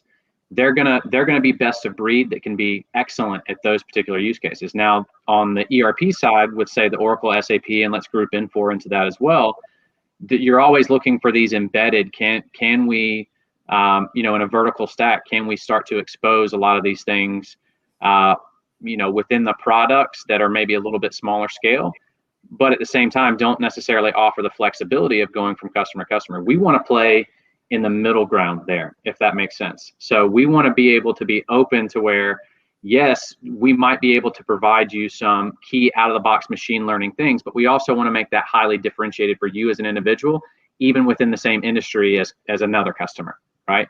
So having that sort of flexibility. But I will say, we're at the point to where we need to get the momentum going in getting a lot of these use cases at customer sites. You don't necessarily need the Cadillac engine to be able to do that, right? Or the Porsche engine or whatever. You have the capabilities to do this at a smaller scale and let it grow from there. That's really our approach. We can handle the scale. We're full multi-tenant. We can scale any which direction you want, but that's not necessarily the best approach to start, because it's very alarming to the business and it's a little bit too much to bite off and chew. Yeah. If I may have ask a personal follow-up question, I remember last year, I think it was at one of the Google Cloud conferences. It was about retail, where Google showed the funnel for, let's say AI projects in retail. Yeah. And if I recall correctly, it was like only, 50% of the retailers have more than 20 use cases running. Out of this 50%, like 30% make it into production. And it goes on and on and on. But what I found the most telling was like the tip of the funnel. It was like an inverted pyramid, where it was saying that like only 10% of the total use cases are so-called high-value use cases. So it's not just efficiency, but that you could really calculate the additional revenue out of it. Do you have similar funnel logic at Infor, or is it rather in the, efficiency, the case has to pay for itself thinking? So it's efficiency versus, let's say, business expansion. This would be the question. It's a little bit of both. I do try to emphasize with our customers that we don't necessarily just focus on minimizing cost. There are a lot of areas of opportunity. Look at the Midwest Wheel example that I shared, right? They want to increase their sales, and they see it as an opportunity, not necessarily how can I optimize this particular, how can I optimize my workforce? But I will say, when it comes to like the funnel design, we're trying to flatten that. So a lot of the ways that we don't want to spend a year in test, right? We want to do some of these innovations in production in a non-invasive way, because then we increase that success rate, right? If we can get it in front of users and start to iterate through that, the problem is with a lot of these machine learning problems, you get into trying to make it perfect until you get it into production, and that's why that funnel is so deep, right? So we want to compress that and say, okay, well, why don't we try it? Because even though a model may only be 70% accurate of giving you a recommendation of what products I should sell, well, that's a lot more information than probably the user had before, right? And you still have the ability to make the decision of, well, do I trust this particular output from the AI? And it continuously gets better and better and better until I go into full automation. Okay. All right, and maybe we move on to the next question. Okay, this one I jump over. And this is still your opportunity to upvote questions. You can make the difference with a like or asking your own question. Liviu asks, it seems to me that the business intelligence tools are quite important in the Infor approach. Who is developing the algorithms for developing the reports and dashboards? Okay. Yeah, excellent question. So we do have a staff, internal consulting services staff in my organization at Infor that develops a lot of the algorithms. But we do use a lot of things out of the box, right? So within our platform of tooling, we use, say, the SageMaker library or the Scikit library. But we do have a consulting services business that develops their own that they can host on our platform. But specific to BI, so Infor acquired Burst a few years back. That plays a massive role in everything that we show. So in the Pilot Flying J example, right, we're trying to use BI as a form of extensibility now. It's not just a reporting mechanism, but how can I execute work through BI? So that I would absolutely agree with that. It plays a massive role of telling and connecting the entire story, especially for the business side, because now the business can start to see, oh, well, this is the impact. This is the potential negative things that's going to happen if I don't correct this fuel margin today, right? And it's on the magnitude of 7.5 million% in their case, right? So we're absolutely the visualization side is the way that you tell that story, but we don't stop there. So we connect our insights directly to our workflow engine and through our API gateway, so that if we want to build extensions, net new apps very quickly, we can do that. Or if you want to go, let's say I have a predictive maintenance threshold that we exceed, and we want to automatically generate that work order within an enterprise, within a manufacturing system, right? We can do that full automation too. So we can go completely from full what I call augmented AI, which is more, hey, we want the user making the final decision. We just want to provide more machine learning insights. But then you can progress to full automation using the exact same tooling. But I would absolutely agree. The BI aspect, it's not just about reporting analytics anymore. It's about executing my work through those insights. All right, so actionable insights. And hope this answers that one. And just before this question moved up, actually, maybe interesting to a couple of our participating companies. What's Coke's acquisition strategy regarding AI? Right. So we've got a couple of different, it's fully open, let's say that. We know that we're not always going to be the best at any given scenario. So for instance, we've partnered with C3 in the area of predictive maintenance, because C3, coming from the IoT background, is going to be very good at that area of data expertise. Whereas we see it also as a complement, because we also have our own internal machine learning and AI-based tools. So we see them as complementary. So other highly specialized, whether it's in image recognition for patterns on vehicles, whatever it may be, that's fully open, because there's going to be tons of opportunities out there where companies are extremely specialized. The more that we can connect that into our framework of repeatability, the better. Yeah, again, a follow-up question from my side. Yeah. Have you made some AI acquisitions in Europe so far? Because I think it was IT service providers and consultants from the Nordics that drove the first wave of acquisitions 2 or 3 years ago. Did you already made similar moves in Europe? So it's an interesting question. I'm not aware of any acquisitions as Coke as a larger organization have done within Europe yet, but I will say all of our development. So I visit my favorite city in the world, which is Prague. I'm in Prague 4 times a year pre-COVID, because all of our development is done out of that location, and our data lake capability. So we've got a massive development organization and presence in Netherlands, in Germany, in Poland, in Prague, obviously, and we'll continue to expand there for sure. Excellent talent pool. Excellent. Yes, it's actually quite a coincidence, because the last speaker of today from H2O.ai, Lena, she will also tune in from Prague, because their data science team in Europe is there. Right. Mm-hmm. In 2 hours. And This, I think you two touched upon the topic right before.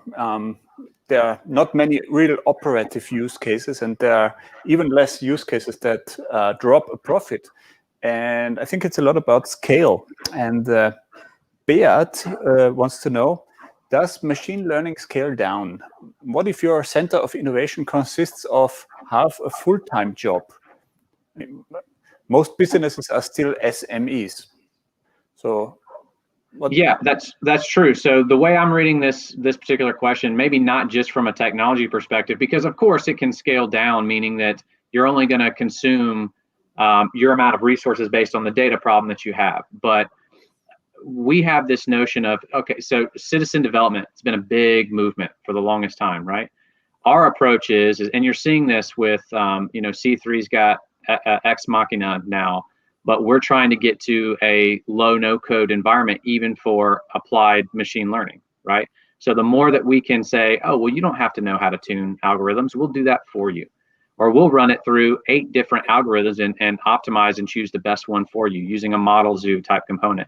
So we're trying to design systems in a way to where BAs can really execute this. So a great story that I have is one of our customers, a Cushnet, big into golf apparel manufacturing in the US, well, actually worldwide. Titleist, the biggest brand that everyone's probably familiar with. They have one data scientist on staff, but yet goes across all these different problems using all these different departments using our platform, because they now know, because they're able to standardize, they can bring someone in if that individual leaves with a BA skill set and quickly pick up on that. So when I read the question about scaling down, yes, from an infrastructure and the ability to manage, yeah, it doesn't necessarily require an army anymore. But we do have opposite ends. We've got customers that have 70 data scientists on staff, and that's all they do. We've got customers with a half a data scientist on staff or no data scientists on staff. Excellent.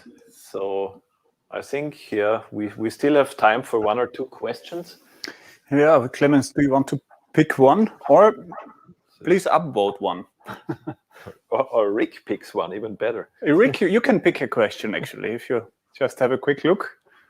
Can you read it? Well, yeah, I can read it. So the main competence center developing new AI products. I think I kind of mentioned that, if I'm hearing that right from a development perspective. So our Prague office, so all of our data lake and data management, as well as machine learning, is all developed out of Prague. So maybe we answered that one already. So my personal story. So I have quite an interesting background. I actually started off in the sports industry. So I worked for the PGA, Professional Golfers Association, here in the US, and kind of fell into technology roles and have been at Infor for about 9 years. Came from more of a business background, but just have always been a geek my entire life. An electrical engineer just from family ties. But interestingly enough, spent some time with a company out of Denmark that some of you may be familiar with called Truckman. They do radar-based technology to basically the ballistics of a golf ball and the smash metrics of when that golf club impacts the golf ball. And that was fascinating. And I ran their indoor division, so integration with gaming software, all of those really interesting things.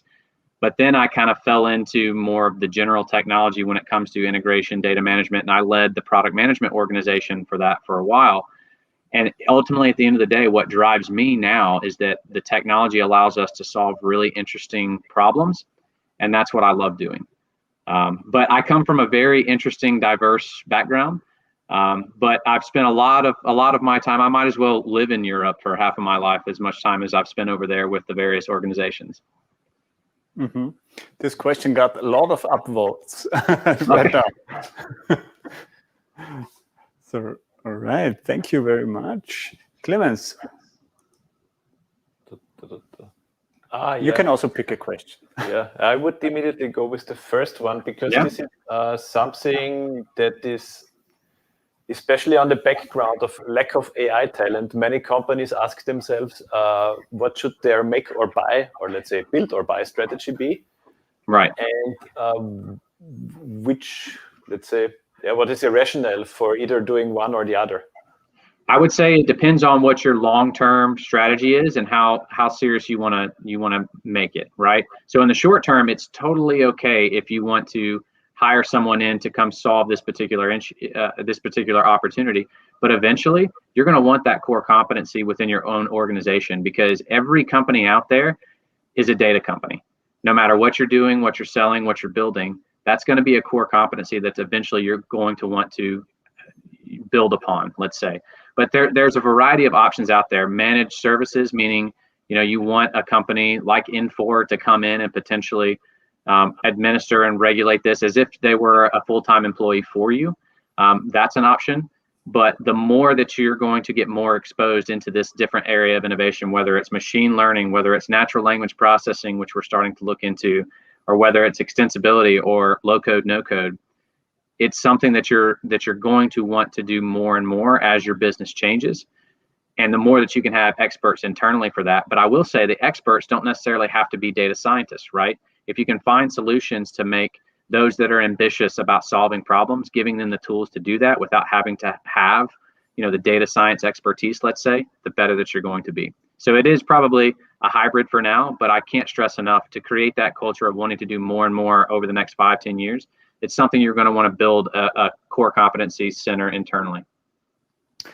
This is a very important input, that notion that you don't have to do everything yourself in-house from the beginning, but work towards a point where you can say, now I can collaborate maybe also with companies like Infor or many others to make really use of my data and the knowledge that I build up. Well, I get to choose the housekeeping questions. 2 people asked, well, it was hard to read. With Rick's permission, we will share the slides, and with his permission, we will also share the video. You will receive it after the conference, and you can actually also review it in the stream right now, as long as you're logged in on our site. Thank you so much, Rick Ryder, for taking the time and for giving us this introduction to Infor, and for sharing your philosophy on how to successfully make use of data and AI. Absolutely. I appreciate it, and I enjoyed the time. And we wish you a good day. We are just getting started, and we'll be back in 16 minutes. And thank you, Rick, and hope to talk to you soon. And maybe see you next time in Prague for a Czech beer. Yeah, absolutely. That sounds like a plan. Have a nice day. Bye-bye, Rick. Bye. Okay. And there's a little bit more time for a disclaimer. Actually, this stream that you're watching right now, and I don't know if this is actually helpful for the people listening to this right now, but you can watch this stream dubbed into various languages simultaneously. There's a real-time translation that we offer, and you can access it by heading over to our site, aaic2021.b2match.io. And there's a menu button that says real-time translation. There you pick the day. Today is day 1, and it leads you to a site where you can choose a language in which the speech, the keynotes, what we say here right now will be transcribed and dubbed into a language of your choice. Mm-hmm. And we've tried it just now. It works like a charm. So don't expect Monty Python level of translation, but this is really proof. We tried several languages. Yes, and this is done by an AI. You have to know, we are not native speakers of English. Most of our speakers aren't actually, but it's quite accurate. And we thank Wordly.AI, a company from the US, who supports us thanks to the help and support also of the US commercial service here in Europe. We'll be right back, 14 minutes, and see you soon. Use the opportunity to ask questions also with our next speaker that you already saw in the panel, Nicolai Wadstrom, founder and CEO of Bootstrap Labs. Thank you very much, and see you soon.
Hello and back again. We come to our next part of the Applied AI conference, already our 4th edition of this conference. And we are very happy to welcome with us founder and CEO of Bootstrap Labs. Bootstrap Labs is a early stage VC based in San Francisco, California. And there's no better match for this conference than Nicolai Wadstrom from Bootstrap Labs, because Bootstrap Labs is investing in early stage founders that try to solve problems using applied AI. So let's see if we have a connection to Nicolai. Yeah. Can you hear us? Hello, Nicolai. Hi, how are you today? Yeah, long time no see. Long time no see, exactly. Yeah. The title of your presentation, your keynote that is up next is AI, the next 30 trillion market cap, which sounds quite fascinating. And I would say, Clemens, I think we dive directly into the talk, and afterwards in the Q&A session, let's see what comes out of it. But please no requests for investment directly to Nicolai. Right. Happened before, just saying. Right. So here are your slides, and Nicolai, the stage is yours. Thank you so much. Pleasure to be here. And as mentioned, this is a topic that is true to who we are. For the past 6 years at Bootstrap Labs, we only invested in applied artificial intelligence. And I'm not calling Paris, though. But I think now is the right title. So just to introduce myself a little bit, as mentioned, Nicolai Wadstrom. I'm founder, CEO, and general partner of Bootstrap Labs. We are an early stage seed-focused venture capital firm in the Bay Area. And for the past 6 years, investing solely in applied AI. We're right now on the 3rd applied AI-focused fund. We've been around since 2008 when I founded Bootstrap Labs. I'm originally Swedish, but been in the Bay Area for a very long time now. You can see in the slide a few of the companies that we invested in and worked with over the years. We have a very peculiar approach. We are hands-on, working closely with the founders. We like to get dirty and be real partners as we work with the founders. But enough about that. Well, maybe just a little bit more about us. We have a large community, AI community, which is how we source talent, deal flow, and so forth. We work from studio phase, we're incepting new ideas with core talent. Core focus is venture studios, and then strategically work with our LPs to do later stage investments. Hold on. Let's see. All right, some computer problem. Maybe we should be fine. So let's dive into the topic at hand. And as the title says, we're going to talk about how AI is creating a massive market cap or equity value creation in the next 15, 16 years. So first, let's talk about where AI started. This is not a new concept or idea. It started actually with Alan Turing thinking, or accepting ideas about thinking machines in the 50s. And there's been a lot of interesting development over the years, but it took quite some time before we saw real applications and real utility come into play. There's a number of macro trends that came together, and actually just in the past 5, 6, 7 years, we've seen it reach an inflection point where we can do things with AI or machine learning that we couldn't do before. And to put it simply, it's really due to 3 main things. The first one is Moore's law has been in effect for a long time, and the amount of compute we can throw at machine learning models has reached a point where it really starts to move the needle. We grossly underestimated the amount of compute needed to do this well. Now we've been using GPUs to increase this performance even further, and we have a number of specific built silicon for machine learning as well, which further advances the performance here. We also see data storage double every 12 months. Double amount of storage for $1 every 12 months for quite a while, and communication bandwidth double every 9 months. So this combined created an opportunity to do things with machine learning that we haven't done before. And a good way to talk about what this really is about, this is from ARK Invest, which is a public market investor looking at big areas of how they impact and invest in the public markets. And their research, they're talking about software 2.0, which I think is a pretty interesting way to look at this. And it is essentially software being written by itself. Instead of having algorithms that are handcrafted and programmed by programmers, we are actually training systems with data. We show them examples of things, and we train them to be able to then go and execute on this. And this is a tremendous shift in ability of what we can do with this. And our thesis, this will really re-architect the very fabric of society. Like, there's no single industry sector that will not be impacted by AI. And we do believe, as technologists, and I spent my life in technology building companies around that, I believe that this is the biggest wave of disruption we've seen so far. More performance for less money over time. And if you look at this graph, I think we are at an inflection point where it's become fairly cost efficient to test new AI models, or actually companies and startups, and build products that become that get an unfair efficiency by applying artificial intelligence. And this creates a situation where these emerging startups are in a great position to either become new category leaders or potentially be acquired by the incumbents that cannot keep up. So it's a very interesting point in time to be both an investor but also an entrepreneur in this space. The incumbents, which I think have the most to lose with this shift, because the agile startups are in a really great position to iterate around novel and new models to make use of AI. But the incumbents are starting to catch up, and most actually understand today that this is crucial for their future survival. And this is just some of the people that we're working closely with in different capacities. This is the CTO of Accenture talking about a $14 trillion economic boost in the US out of AI. And he talks about it as an alpha trend, which I think is pretty accurate. This is Danny Lange, one of the top tier experts in AI in the world, speaking at our event that we do when there's not a pandemic. Originally from Denmark, but been in the US for a long time and worked with Amazon and others. And this is probably one of the most disruptive technologies that humanity has created, according to Danny. Kay, also speaking at one of our events, she talks about it as being the underpinning of the fourth industrial revolution. We sign up for all of those, and we think this is a really, really, really disruptive and interesting time. And this slide is kind of interesting, and kind of getting to the meat of the bone of market caps and the 30 trillion.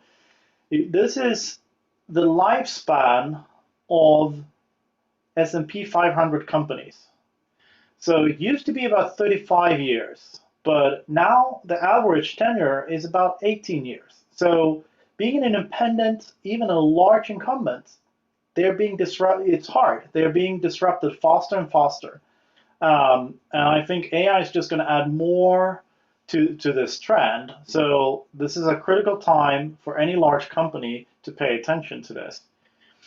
If you look at this, these are the top 10 most valuable companies on the S&P 500, right? And I think we all recognize most of these guys. What's interesting is if we look back in time at 1990, this is what the list looks like, right? Not just are the numbers so dramatically different, but also the companies shifted around quite a bit.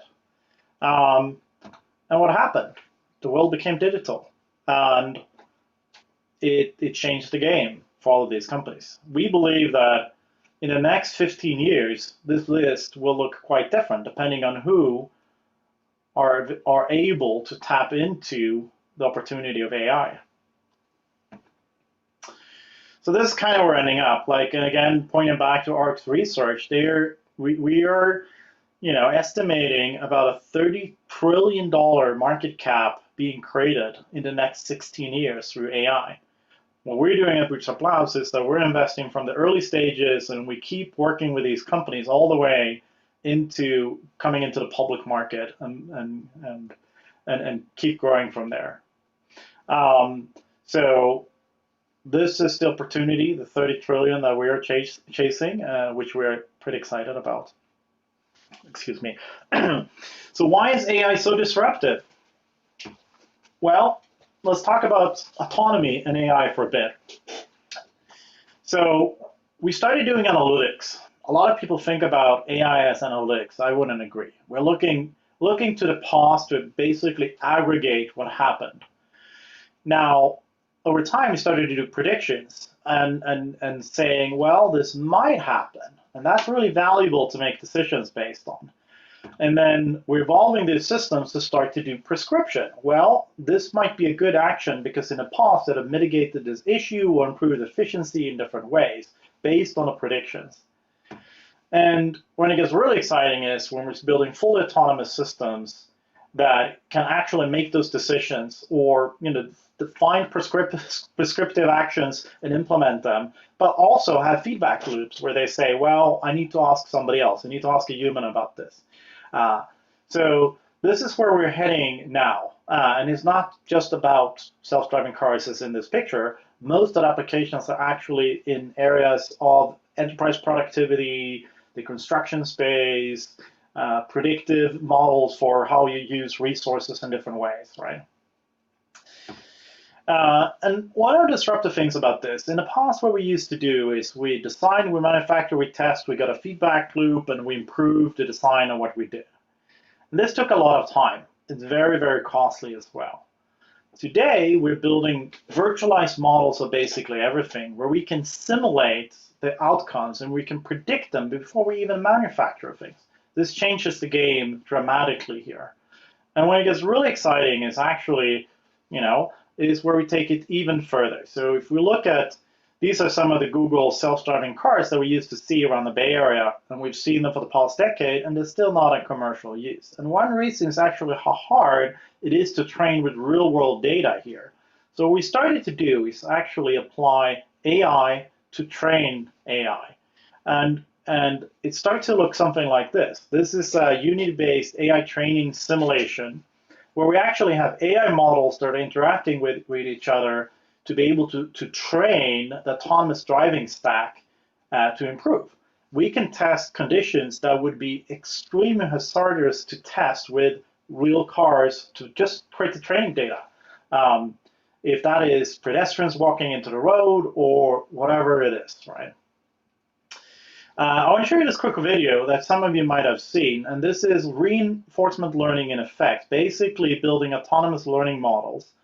And while you're watching this, I want you to watch the arms and think about what they're up to. In the next, after this one, we'll see the arms here.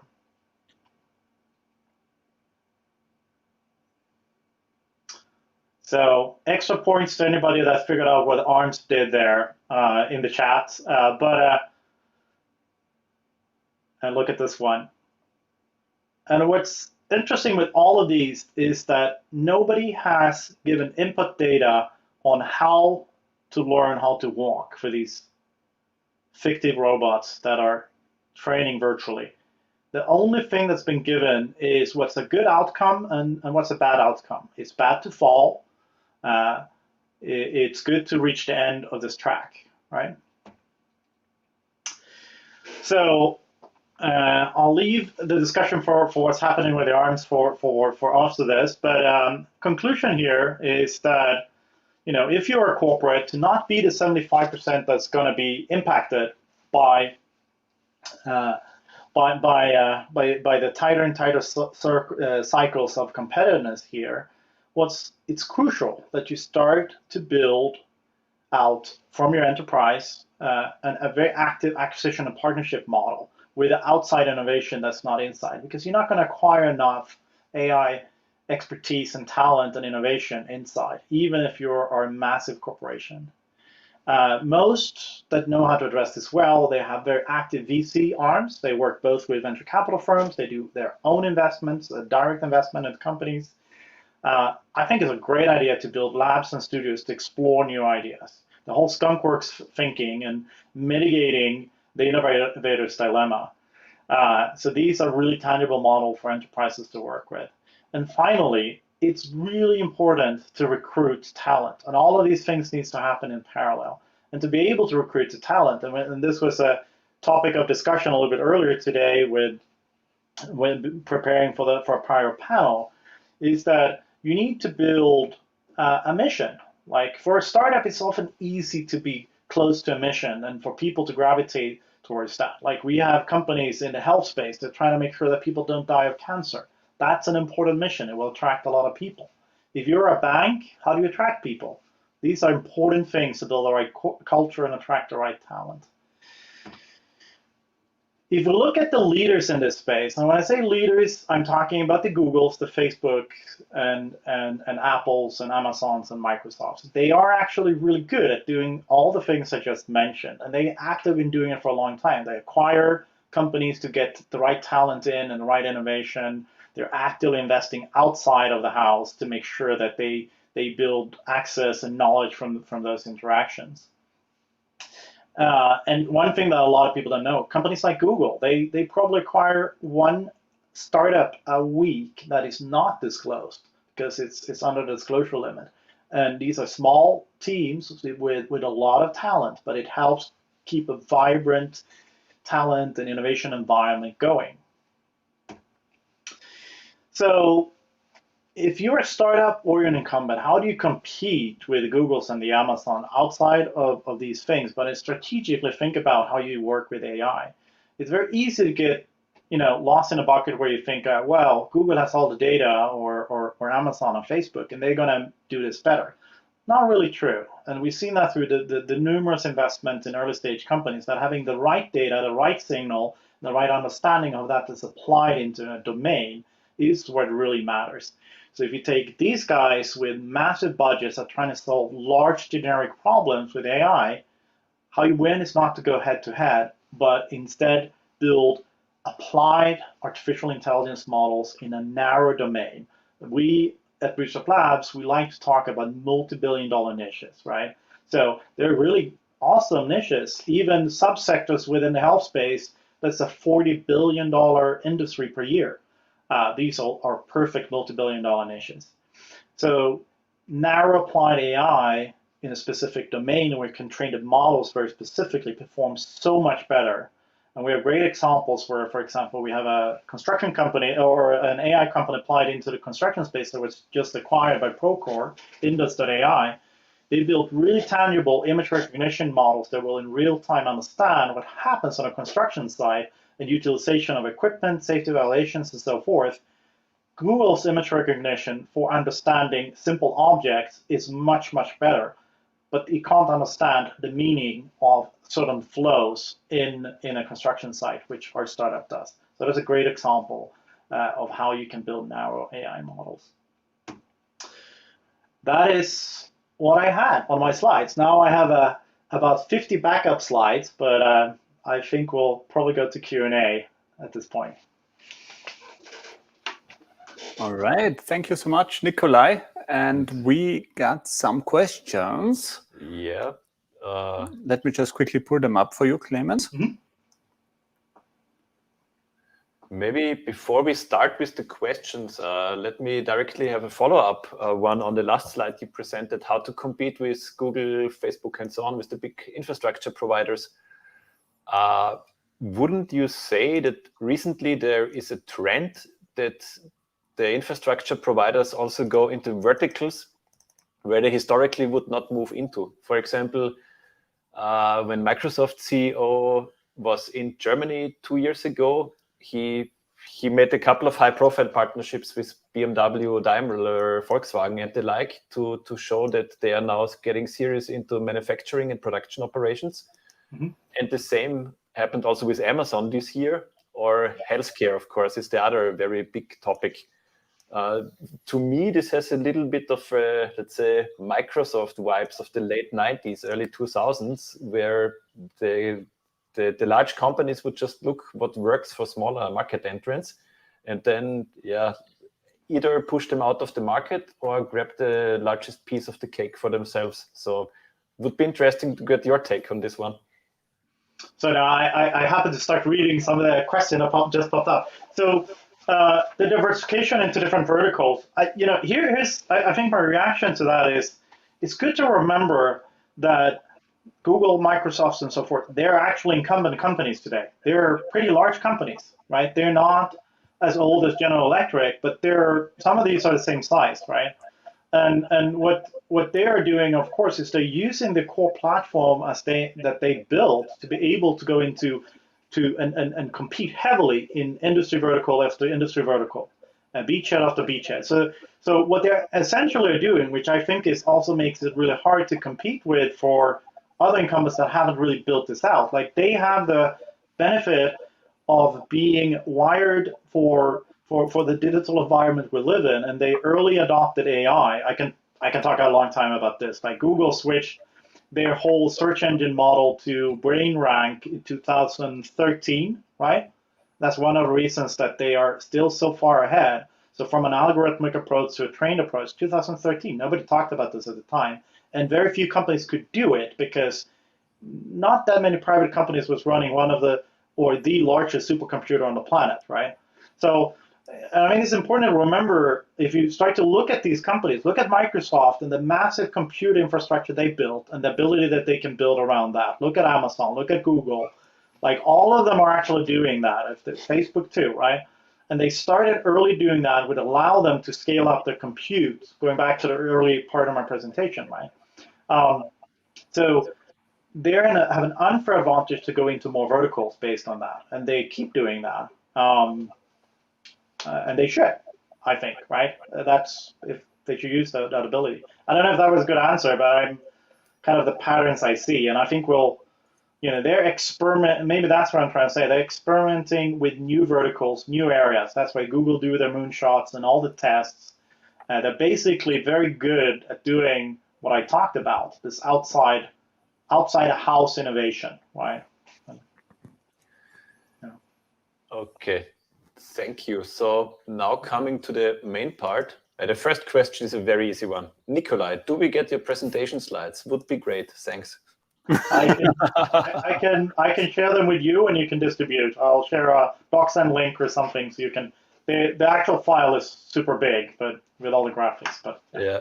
Okay. Thanks a lot. We will put this on the conference page for everyone to download afterwards. Yeah. So the next question is definitely from someone that picked up your EU remarks before. So why do you think people in the EU love to talk about regulating AI, but much like to talk about using AI for better products, services, and, dare I say it, profit? Yeah, that's a good question. And I like the way they phrased it. Like, I often, being European, which is not as maybe commercial and capitalistic as the US, but it's also not as, in many ways, altruistic as the US. It's a very different culture. And I usually tell myself that I'm very fortunate being able to live in a bubble where I can combine, what I believe is positive impact for the world and financial value creation, right?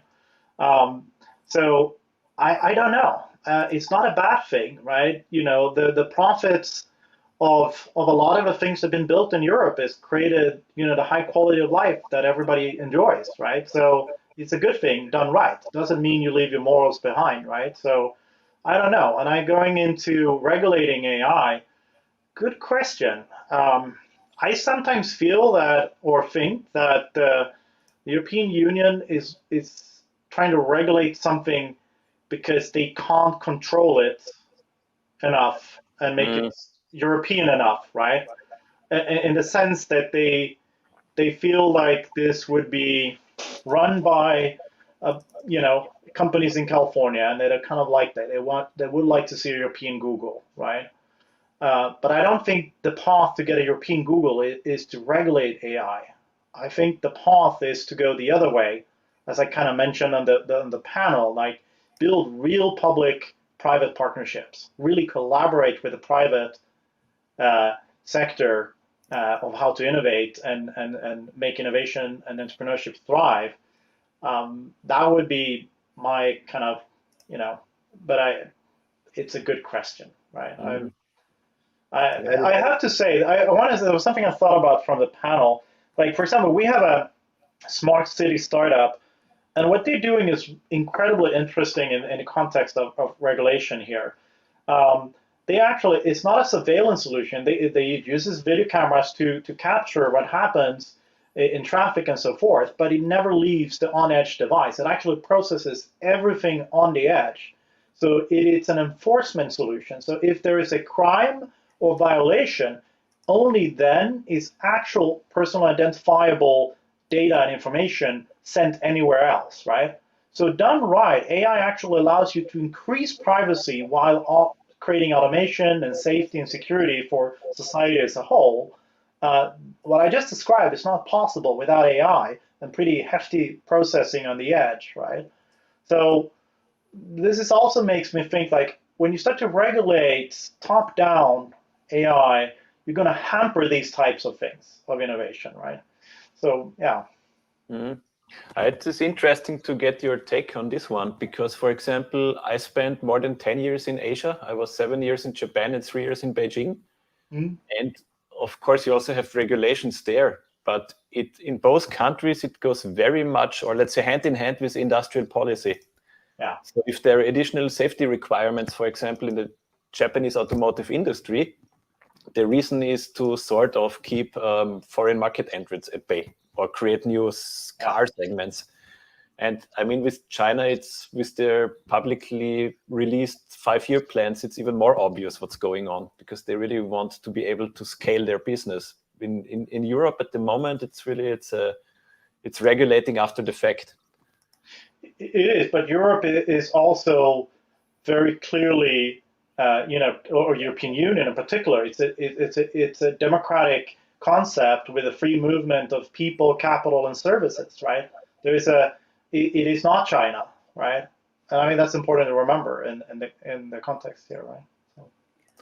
Yeah, this is definitely true. But for example, in the current political and economic climate, I think it's very unlikely that something like EADS or Airbus gets created. Yeah.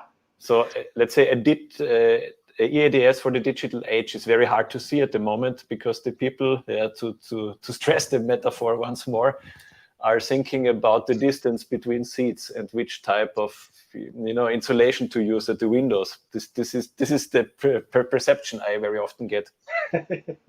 But your point is really good, and I think I'm actually, it could sound like I'm against regulation. I'm actually for sound, effective regulation, and there's a lot of we need proper regulation around these matters, right? And the public-private partnership, like Silicon Valley, wouldn't exist without public-private partnership.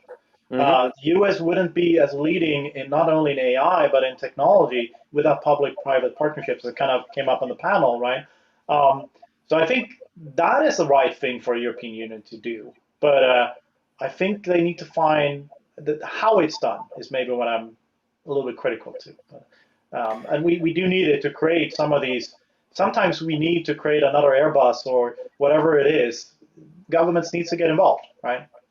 Yeah, absolutely. So, and there are some people asking questions on your opinion on some things that they're wondering about from their fields of activity, I think. Let's dive into the question here of Luz.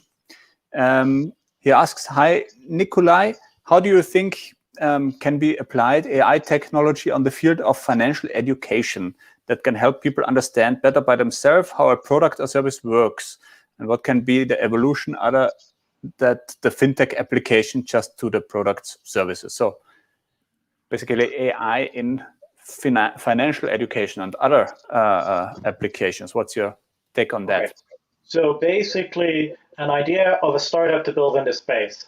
That's the question. No, I'm joking a little bit. No, I certainly have ideas about this. My main job today, I used to be an entrepreneur, but is to look for innovation that others create and try to help them thrive. But no, absolutely. I think there is AI is really good at seeing patterns and identifying recurring patterns. And if you could do that to, for example, understand financial behaviors in consumers, that would allow you to maybe build models that can guide them to be more responsible, or more importantly, achieve their goals, right? And this goes beyond very simple simple things we could think out, think about how you save and other things. It could actually analyze and find emerging patterns around this that maybe lead to negative impact for your objectives or whatnot, right? I think there's absolutely an opportunity to build something there. And there is a very interesting European initiative. And here I think the European Union did well with this when they pushed the requirement for the banks to open up APIs to allow others to actually integrate into their platform. So that was a really good move from the European Union in my book, right? That's a good legislation, right? So there's actually a lot of opportunities to innovate in this space in the EU, and how you can extract the data and understand patterns, and in that way educate and help people. And yeah, you must meet many founders that come to you with ideas of applying AI in certain fields.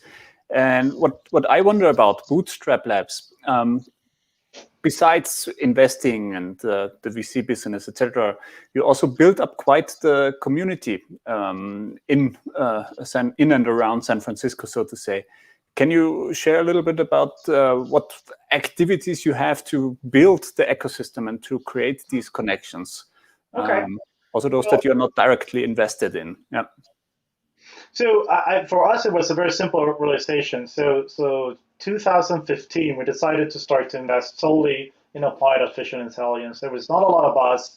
There was not a lot of conversations around why and how AI is going to impact things. The whole notion of applied, and nobody really talked about applied artificial intelligence that much. I think we didn't hear anybody else say it, but we talked about it a lot, and then it started to resonate, I think. I can't say that we invented it, but we did promote it quite heavily early. But and the logical thinking there was that, well, if we want to have that conversation with everybody, let's bring them together. Let's create a beacon and attract everybody that has knowledge and interest and expertise to share in this area. And that's kind of how we did that. And then if we turn it to the core of our venture capital model, so being an entrepreneur, when I launched Bootstrap Labs, one of my key objectives was to create the best partner for entrepreneurs to build great companies. We want to be a partner for the founders, right? And to do that, we need to bring them access to a lot of networks, to a lot of skills, and so forth. So bringing this all together, that's what we did, and we launched we run an annual conference. It's called the Bootstrap Labs Applied AI Conference. We did the first one in 2016. We don't do it when it's a pandemic. I think these virtual sessions are great, but the format that we are doing is really much like a TED-style conference where we want people to meet in person. So it's a very specific thing. So we did that, but that's the tip of the iceberg. We started to aggregate that community and its founders, it's some of the top tier talent actually in the world in the AI space, and its investors that like to invest with us. And this is really how we source our deal flow. We source advice for startups, for ourselves, before making investments. So it extends into these core verticals that we care about for AI, like the big pillars of society that we talk about, right? And it's honestly, personally, it's humbling. I get to hang out with some of the smartest people on the planet and talk about amazing ideas. So yeah. One follow-up question to the community building. Do you also have activities in Europe? I mean, I have to ask this, having an NGO, So here's where so we're a US-based, company and a fund. All our funds today are focused on the US. We are exploring the potential of creating a European-focused fund, and we do have a lot of members in our our community that are across Europe. So we already are pretty well connected with a lot of people in Europe that's building AI startups and investing in them and so forth. So it's on the agenda. I can't tell you when and how, but we are interested in. We think that AI in Europe, as we talked about before, it's a whole different game in the US, but we think it's reaching a critical mass. There's a lot of interesting talent that are starting to apply that into building companies and startups more than just 5 years ago in the AI space. So we are very interested in it. Yes, that's kind of. Yeah. And Clemens, should we look into the questions? I mean, we heard from you that there are sometimes small teams that create these smart services that can scale or have the potential to scale massively. And Robbie asks, hello, I'm afraid that AI will only be beneficial for developed countries and make rich richer. How can we leverage AI in order to help emerging and poor economies? Yeah, it's a good and important question to ask. I'm not afraid that that's what will happen, not because of AI, and I think it's important to remember that this equation between the poor and developed countries is not really a zero-sum game. It's very easy to think that, but it's not. If you look at, and I would encourage to find some of the interesting things that was published by Hans Rosling, that's unfortunately not among us anymore, about how the developing countries are making jumps and leaps over some of the things that we took decades or hundreds of years for us to develop in the more developed world today, right? And they are benefiting heavily from this, the notion of technology, or digital technology and AI as an accelerant to that is that we are able to achieve a lot more with less, right? So the cost is going down in an exponential pace, right? It goes to zero. So the opportunity here is actually, in my book, the opposite. That with AI, we're going to make, let's think about this. Some of the best surgeons in the world are in the US, right? Because there's a school, there's a compounding effect around that. Well, we're starting to develop AI that in not too distant future will be better than humans in actually performing the surgery. Humans probably still need to decide what and when and how the surgery should happen, right? But a combination of telecommunication, like these remote telepresence things, AI models, we can probably start to do surgery in places of the world that could never afford it to that level before, right? And I can make this list very, very, very long. But of course, the developed countries are going to harvest the benefits first. It's just because they're starting from another position. We can't really, that's just a structure that's beyond AI. It's just like we have all the internet, all the computers, all the things that we can start to quickly apply and use this, and the developed world will benefit quicker, but it will not take as long for the developed countries to get to where the developed world is as it took for the developed world, if that makes sense. And something's good to remember this. Sorry, this is a topic I can talk about all day. But if we go back 100 years, the average lifespan for an American was half of what it is today, right? And the access to education, to healthcare, and we can complain about the insurance models. All of this, even all that's considered, the average person in America today that might not think they're living rich, they're living the life a billionaire did in equal terms of currency 100 years ago, right? And it's roughly the same for Western Europe to a large extent, right? We went from 100 years, 50% of the population could hardly produce enough food for us to survive as a society. And I think we climbed below 2% in the developed world, produce more food than we can ever eat, right? And this is due to efficiency, the lifespan increase. All of this has actually happened at the core through increased efficiencies through innovation. This is the opportunity. We can, of course, not make use of that, but and this is the responsibility and the guiding principles that we need to use. We need to invest. We are actively investing in technology that we think can be really scalable and accessible to a lot of people. That's what we try primarily to look for. That usually becomes the most valuable company as well, right? So,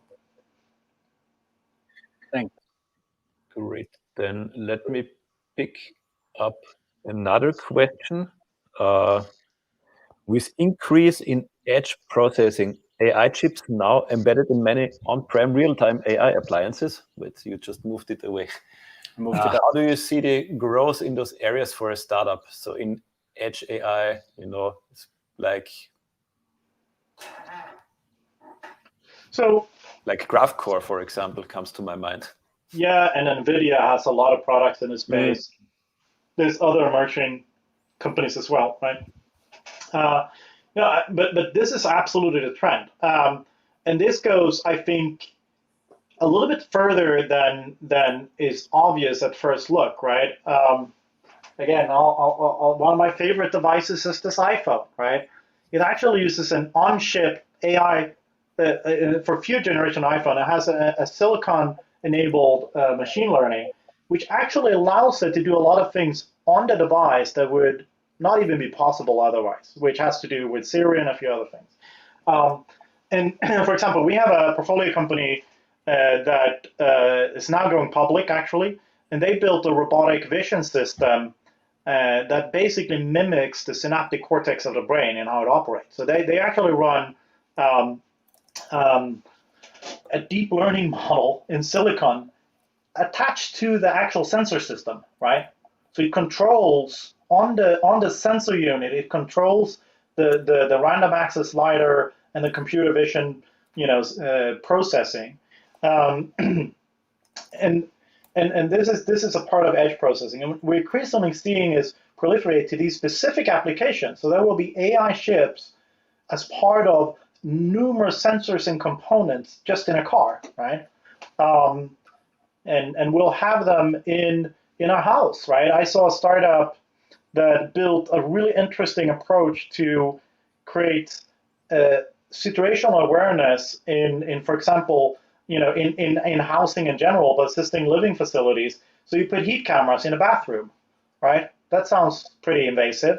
Well, because it does edge processing, there's no images that leaves the device at all. The only thing the device sends back is a person is well, or no, a person has been lying down in the assisted living bathroom for more than a minute.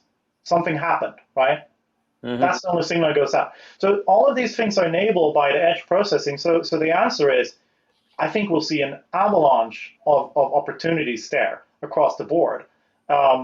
We have, and I think GraphCore, NVIDIA, they're building really interesting compute units that are generalized. They can be used for a lot of early applications. These are really interesting for startups to start to experiment with these edge processing models and so forth, right? Great. Then the next question I would like to pick up. You should also allow silly questions, Clemens. Come on. How AI looks like physically? Where is it contained? Atoms and electrons, but probably a bit more specific. I don't have an answer to that. I think it's an intriguing philosophical question. I don't think it's silly. I think it's something to ponder. But you know what? I think it remains to be seen, perhaps. All right. Great. I think the next question is a short and obvious one. Are you currently actively looking for investments? And the short answer is we are actively investing from our third applied AI fund right now. Yes. Do your funds have a specific topic, like for example, Andreessen Horowitz is doing or communicating? I mean, almost everyone is doing this. Or is this now a more general approach? Well, yeah, Andreessen Horowitz is much more general in their mandate to their LPs. They can invest in whatever they want, but they have themes they talk about, right? So we are actually a little bit more restricted than them. So we only invest in applied artificial intelligence. Well, 80%. We can invest in AI infrastructure as well, but it's a very small and very unique opportunities. And then we look at AI applied into the major lighthouse, or we call them pillars of society, and it really is like health, mobility, digital or cyber security infrastructure, right? Finance, energy and climate is a growing piece. We're working closely with a number of large utility companies. Great. Next question. This is surely something you have to deal a lot with. What are some challenges in scaling AI startups? Yeah, this is a really good question, actually.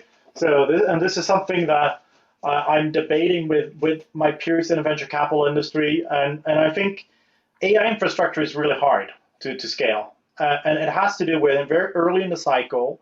It's not, it reminds me of enterprise software, like enterprise application integration platforms that I built myself as companies, right? It is complex. It requires services and so forth, right, to be able to integrate with the customer systems. So AI infrastructure is hard. There are exceptions to this, but we are predominantly interested in applied AI world, which actually has less of a scaling opportunity, because your customers in that world, they don't really care about AI. They're not buying AI from you. They're buying a solution to the problem.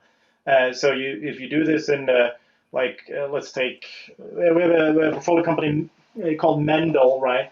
They ingest massive amounts of medical data. They use machine learning to anonymize it, right? De-identify it, and then they build an inference model behind that. Now, and nobody really cares about this, but they're doing that better than anybody on the planet, which allows them to deliver the last step of this, which is really to allow pharmas and others to say, well, okay, if I have these conditions, how can that be treated, right? So they, for example, facilitated last year to find a new treatment method for COVID this way, right? That wasn't known even by Pfizer that owned the drug, right?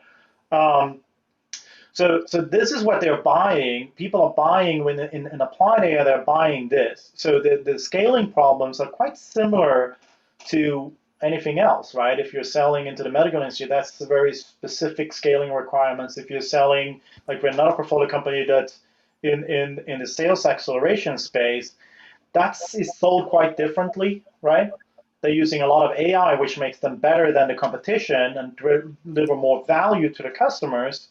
But it's really, the customers are buying their ability to just be better at doing sales, right, for their sales organization. Mm-hmm. So I think, and why AI is, behaves this way is like you should think about AI as the internet, right? We remember, like, there was a time where there was even investors that invested in internet companies. I think, that's, because it was new, and you invested in the people that could figure out how to benefit from it. That's where we are now with AI.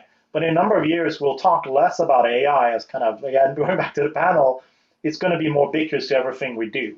So my building product market fit and scale, my advice is to be really focused on customer problems and how you solve them, and you build towards that, right? So as any startup, right? Great. I think the next question fits perfectly to the previous one. It's not about scaling, but actually what happens before. It's, do you also invest in companies which are very far away from having a product, something like Google Brain or DeepMind?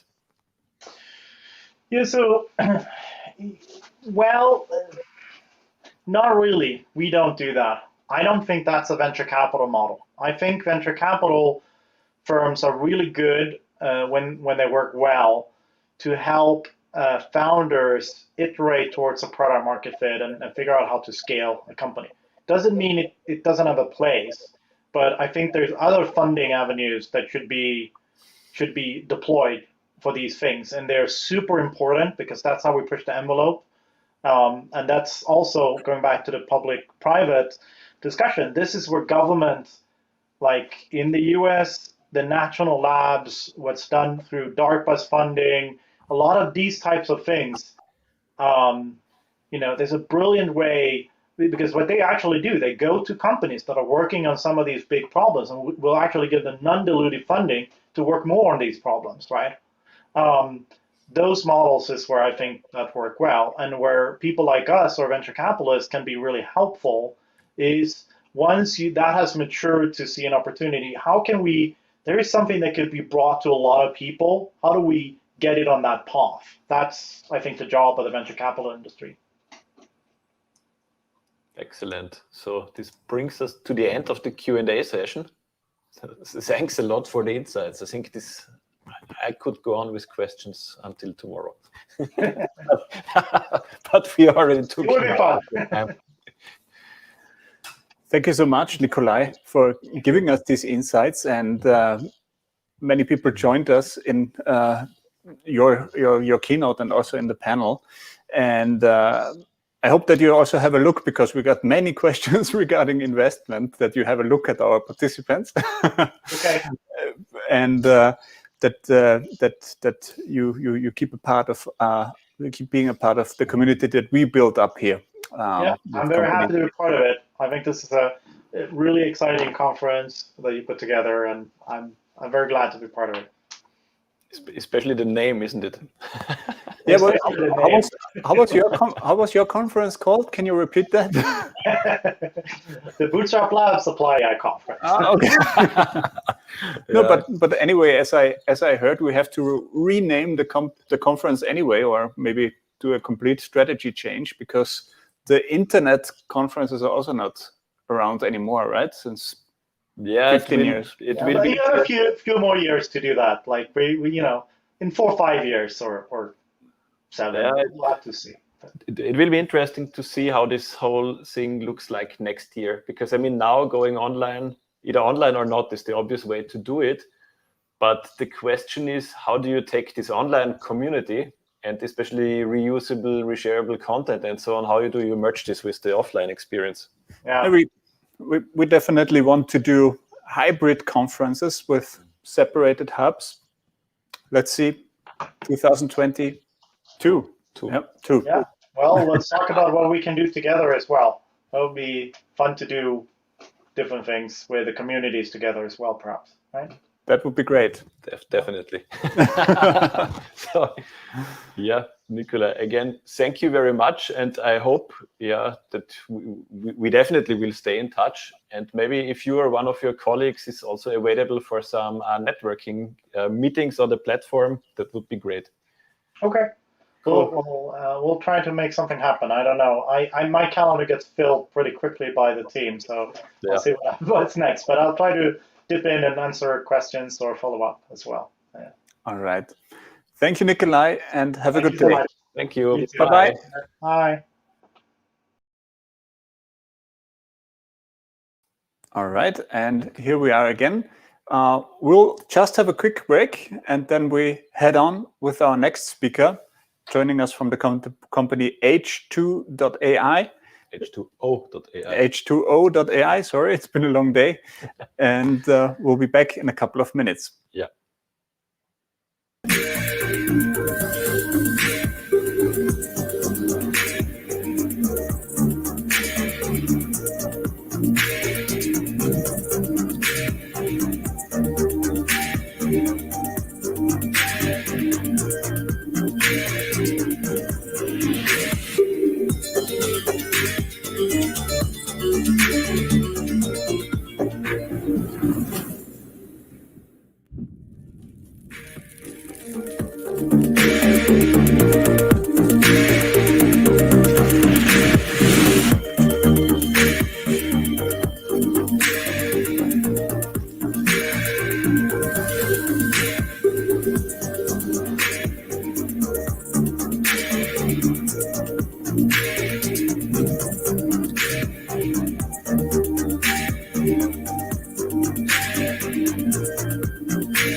Hello and back again. To the, Clemens. Yeah, you see we're perfectly aligned. Yes, we are now. To the last session of today.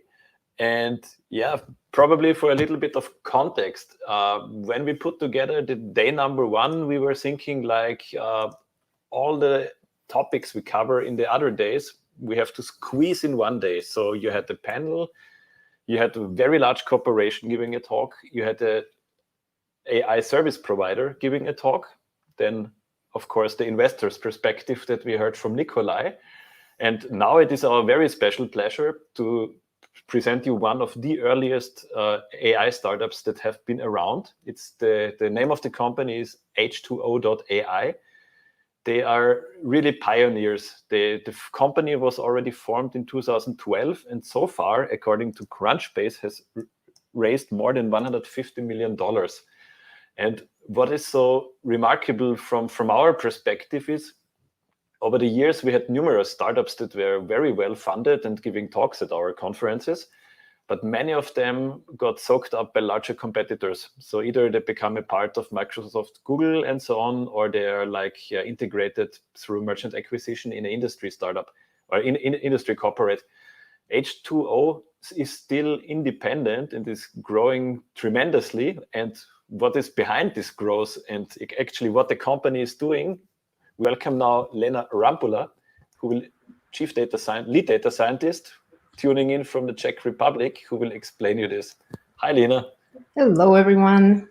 Hello. Very, very happy to be here. Yeah, thank you.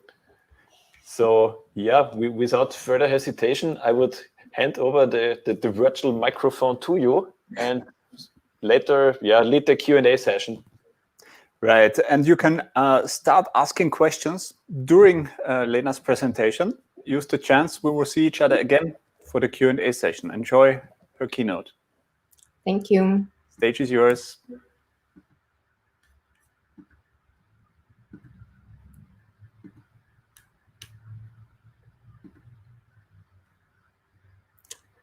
All right. So hello, everyone. Thank you for joining this session on Democratizing AI with H2AI.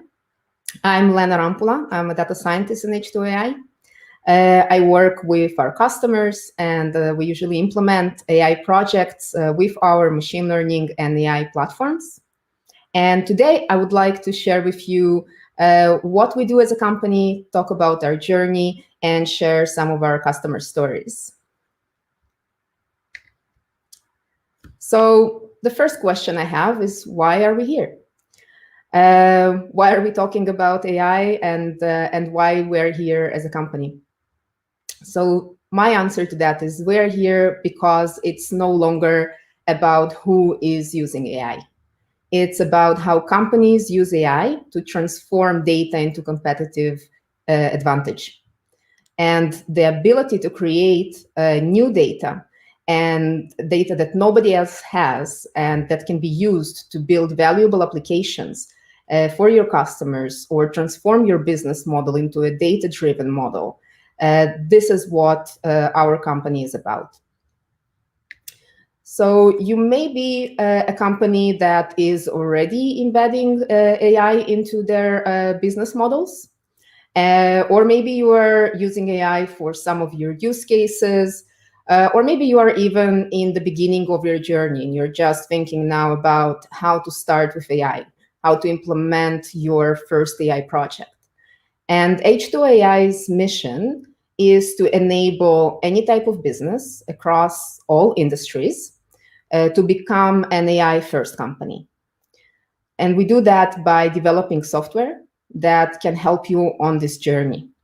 We give data scientists the possibility to build models rapidly and prototype ideas. We build software that helps engage domain experts and business users in the process and actually injecting some of that knowledge into the modeling process. And we're also making sure that the output of the work the data scientist is doing is ready for production and is aligned with business value, which is one of the most important things. And we coined the Democratizing AI kind of a slogan quite a long time ago. And for us, Democratizing AI is about several things, but most importantly, it's about giving everyone the freedom and the capability to implement AI. So as Clemens was saying in the introduction, many times, or let's say some years ago, only big companies could actually provide businesses with AI. So you had to go and use one of the bigger providers to actually gain AI for your business. And for us, our mission is to actually develop products that would enable any company to implement their own AI. From the business perspective, Democratizing AI is giving companies the technology that allows them to build their own AI and utilize their domain expertise to gain competitive advantage. But we also want to be able to give the possibility of to build AI also to people. We open source first-in-class machine learning algorithms, and that means that anybody can start with AI. And we are also giving back to the community and are enabling non-profit organizations with technology and resources. And all three of those pillars are for us democratizing AI for all. So let's talk a little bit about our journey. We got founded in 2012 by Shriyam Bhatti, our CEO. And from the beginning of our journey, we invested in open source technology. We created an enterprise-ready, scalable machine learning platform that allows any company to build their own AI faster and easier. This platform is still running, and we managed to grow a great community of data scientists around H2O and help many organizations, big and small, to embed AI in their business. And I think that our community of makers is what made the company so successful. We are still engaged in that community. We have a regular meetup that we run around the world, and we are still implementing advances into that platform to make it still one of the best open source machine learning platforms for the business. In 2017, we introduced driverless AI. This is an automatic machine learning platform. So working with all of the data scientists and implementing all the projects, we realized that a lot of that process of building and selecting a model is repetitive and takes a lot of time and resources.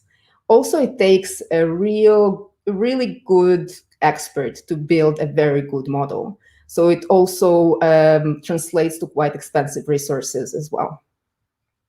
And we decided to let our data science experts to build a platform that would automate as much as possible from that process. So we are talking about feature engineering, we're talking about feature selection, model selection, parameter tuning, all of those things that data scientists do. And we also wanted to do that without losing our standard for really, really good machine learning models. So one of the things that really differentiates H2O in general, but also driverless AI by itself, is that even though we automated a lot of the process, you still get a really, really good model in the end that you can put in production. So every model that comes out of the platform can be put into production immediately. And that means that driverless AI helps organizations to transform their business with smaller teams and being able to build more models in a short period of time that are all production ready. In this way, companies with less data science expertise could still join on our AI democratization revolution. And now, with our newest edition, H2O AI Hybrid Cloud, we actually bring together also the business users with the data scientists and the engineers and enable them to build an end-to-end adoption of AI. It makes easier for data scientists now to bring the value of what they do into the hands of business users using applications that could be built on top of those models. And business users are able to access those applications via an app store, and keeping business users in the loop when implementing an AI project is one of the most important keys of success of that project, as we also realized. So where are we now? So now H2O AI has 270 plus experts. Most of the company's employees are data science experts, and we specifically target also the best experts in the world to join our team. If you are familiar with Kaggle, then those those specific individuals who are competing on that platform. We seek them and hire them to help us to build our platforms.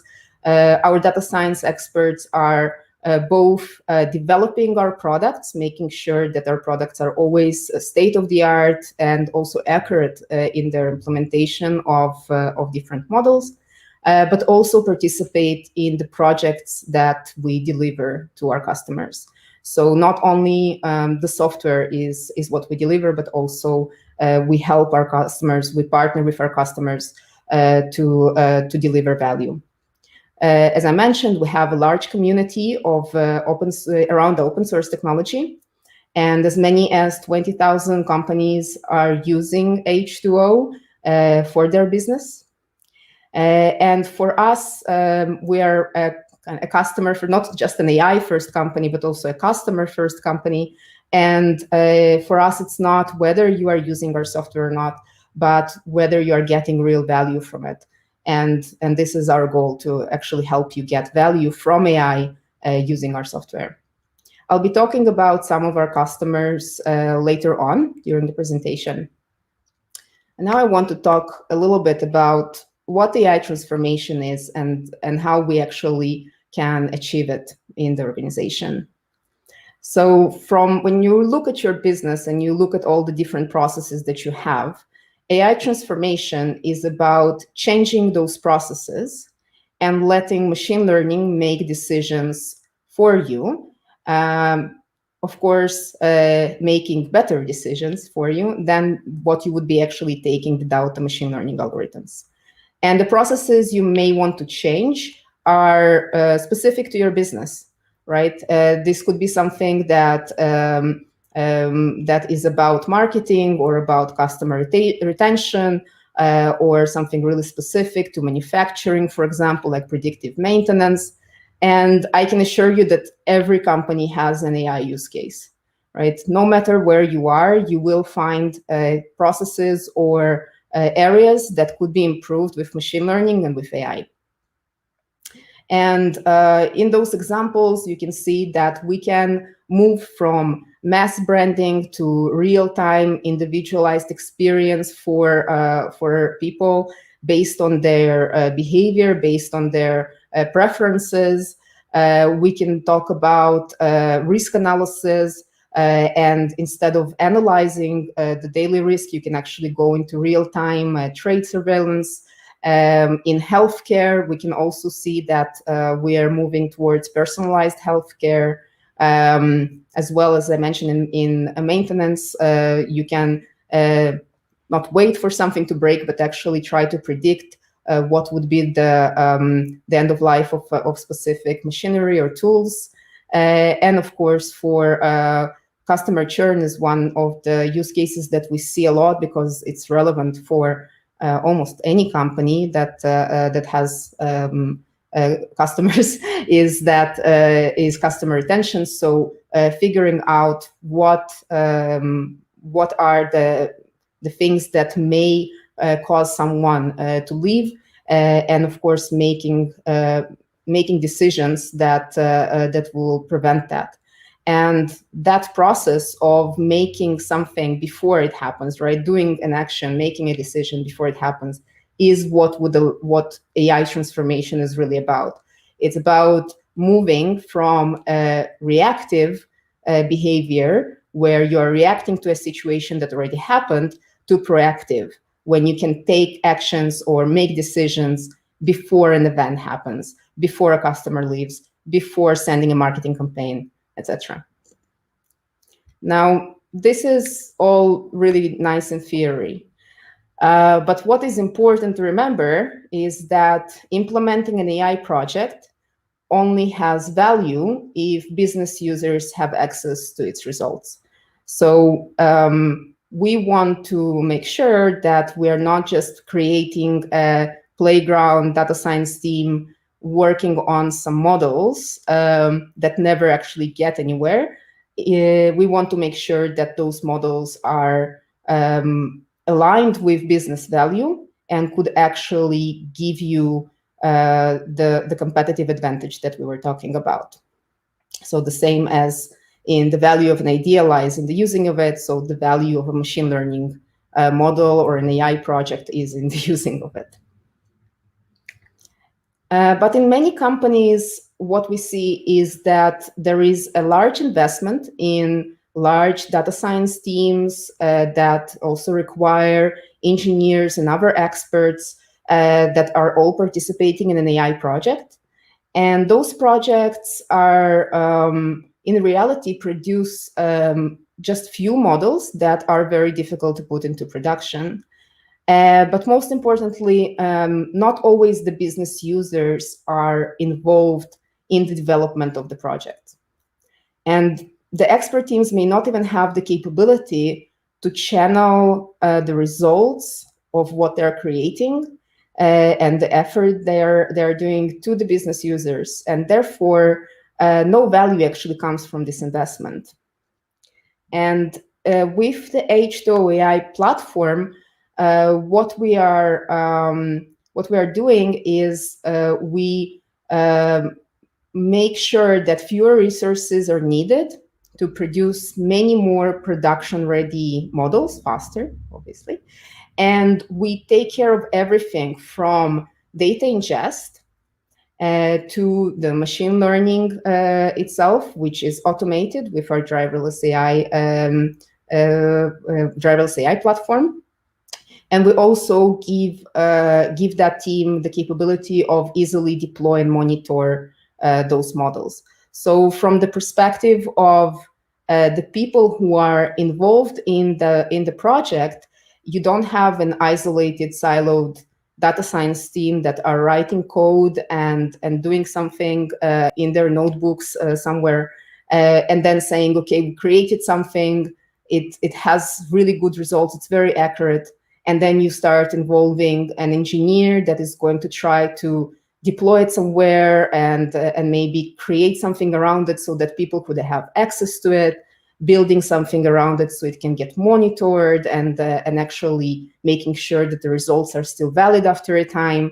All of that process goes away. And every model the team is producing is immediately production ready, immediately can be deployed. And behind the scenes, the minute it's deployed, it can also be managed. And that means that it's much easier for even a smaller team to produce many more models and therefore take care of many more use cases that are coming from business.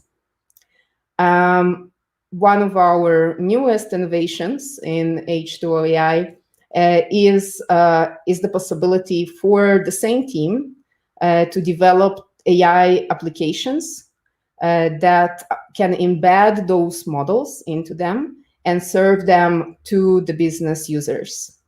And those AI applications are hosted on an app store, which is private for that company. So every business user can actually access the app store, select what is relevant for them, and immediately interact with the results of the modeling. So putting all of that together, this is what we call the H2O AI hybrid cloud. So it's the technology that enables everyone in the process of an actual AI project, from the data engineers that actually select the data, to data scientists who are developing the models, to the engineers who are deploying the models or monitoring them, to the engineers who are making the applications, and the business users themselves, which are not less important to actually support the whole process, all sit on the same platform and actually communicate with each other, and you would need a much smaller team to actually do that. So talking about our customers, for example, AT&T managed to reduce fraud using real-time machine learning models by 80%. So we can see here that they moved from using rules only for their fraud detection. And during year one, you can see what were the amount of fraud events during that year when they were using rules. When they started to use AI and machine learning, they managed to create 5 models a year. They reduced their fraud cases as well radically, but using driverless AI and our open source technology as well, they managed to reduce the amount of churn drastically, but also they're able to produce many more models that could be put into production to monitor their systems and find fraud. AT&T is also working on many more use cases with us: customer churn, campaign optimization, customer propensity, and predictive maintenance. And in total, they have more than 100 models in production with us. I would also would like to mention Liquido. Liquido is a smaller company, and it's an equipment leasing company. So they lease equipment to different companies and individuals, and we boosted the performance of their model, obtaining 20% more customers and generating millions in additional revenue. And we did that by selecting the customers that they would be actually lending to, and they could grow their customer base or lend to more customers with the same amount of risk using our models. Another interesting customer is G5. G5 is a leading innovator in marketing optimization for the real estate industry. G5 has partnered with H2AI to launch their own next generation intelligent market cloud, and they're using H2O driverless AI inside of that system. And driverless AI has been used to optimize the intelligent marketing cloud to provide a solution that can prioritize inbound leads to simultaneously drive conversions and cut digital marketing spend by a lot. There are many, many more stories that we have worked on with many, many customers. As I mentioned, we are cross-industry companies, so we are working with healthcare companies, with financial services and insurance, with marketing, with telecom, with a lot of different companies. And you can read about many other customer stories and about how they use AI to transform their business on our website, h2o.ai. It's also the link to the website. And I would also like to invite you to try out our platform. You can actually get a free trial for the entire platform at h2o.ai/free. In this platform, you would be able to experience a subset of AI applications that we developed that are examples of how you could have your own AI app stores. So we have there, for example, customer churn or predictive maintenance, or even hospital capacity simulation, data science-oriented applications that help data scientists to develop models faster. And inside of that trial, you can also try our open source technology. You can try driverless AI and try to create models by yourself. And you can also see our monitoring and deployment platform. And you could also just start the applications and use them without trying the rest as well. And I encourage you to contact us if you would like to find out more about how we can help you with your AI transformation. And also, I would like to invite you to the workshop that I'm giving on Thursday on takeaways for impactful AI implementation, where I would go more in depth into different customer stories and how we can actually learn from them about how to make a good AI project and what are the main considerations that you need to have to actually build an AI project and deploy it successfully. And I think that we can now move to questions and answers. Thank you so much for your presentation, Lena. You really showed us a lot of opportunities to work with H2O AI, and thanks also for the invitation and the hint for the workshop coming Thursday. Let's see, we have a couple of questions, and I will just quickly pull them up. Clemens, yes, where now everybody, you can actually vote questions that you want Lena to answer. You can still ask questions, and we go through them by popularity, so to say. And we have a couple of questions, and let me just highlight the. Let's start with open source. This is always a nice topic. Yes. And because open source is now fashionable, but yeah, as I mentioned in the intro, your company has been around for a long time. So you were doing open source before it was cool, basically. Could you elaborate a little bit on the key metrics that you use when running your open source project? Like, is it purely GitHub stars and downloads, or is it also in the direction of how much contributors and maintainers from outside H2O.ai you, let's say, attract? That's a great question. A little bit off my domain, as I'm just a data scientist in H2O.ai. I can tell you that even though it is an open source project, and we do really invite contributors, and people ask questions, and we know that we maintain answering to Stack Overflow questions and making sure that it's usable. We are also developing the product for our customers. So there are customers that are also leading the development of both the open source and non-open source projects. That means that we take them into consideration, and in a way that also leads not only the open source metrics, but also our customers' requests and what they actually need also leads the development of the open source software. Mm-hmm. Thanks for the answer, even if it's not your main domain, so to say. And we move on, and the voting is going on. Yeah, I think for the next one you already had it somehow covered in your talk already. I'm happy to answer that.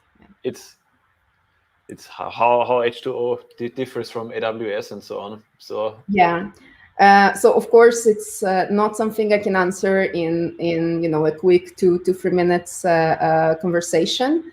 UiPath is a different type of a tool, right? So UiPath is more about robotic process automation, or automation of kind of writing up the script of what needs to be automated, which is also very important in the business. And we actually partner with UiPath on machine learning. About AWS SageMaker and other providers of those type of machine learning platforms, our main differentiator is the quality of our machine learning models that are coming out from driverless AI, for example, and the way that we are selecting the models that are the best. And this is kind of our secret sauce. In SageMaker, for example, you also need to write your own code. We are no-code platform with regards to our driverless AI.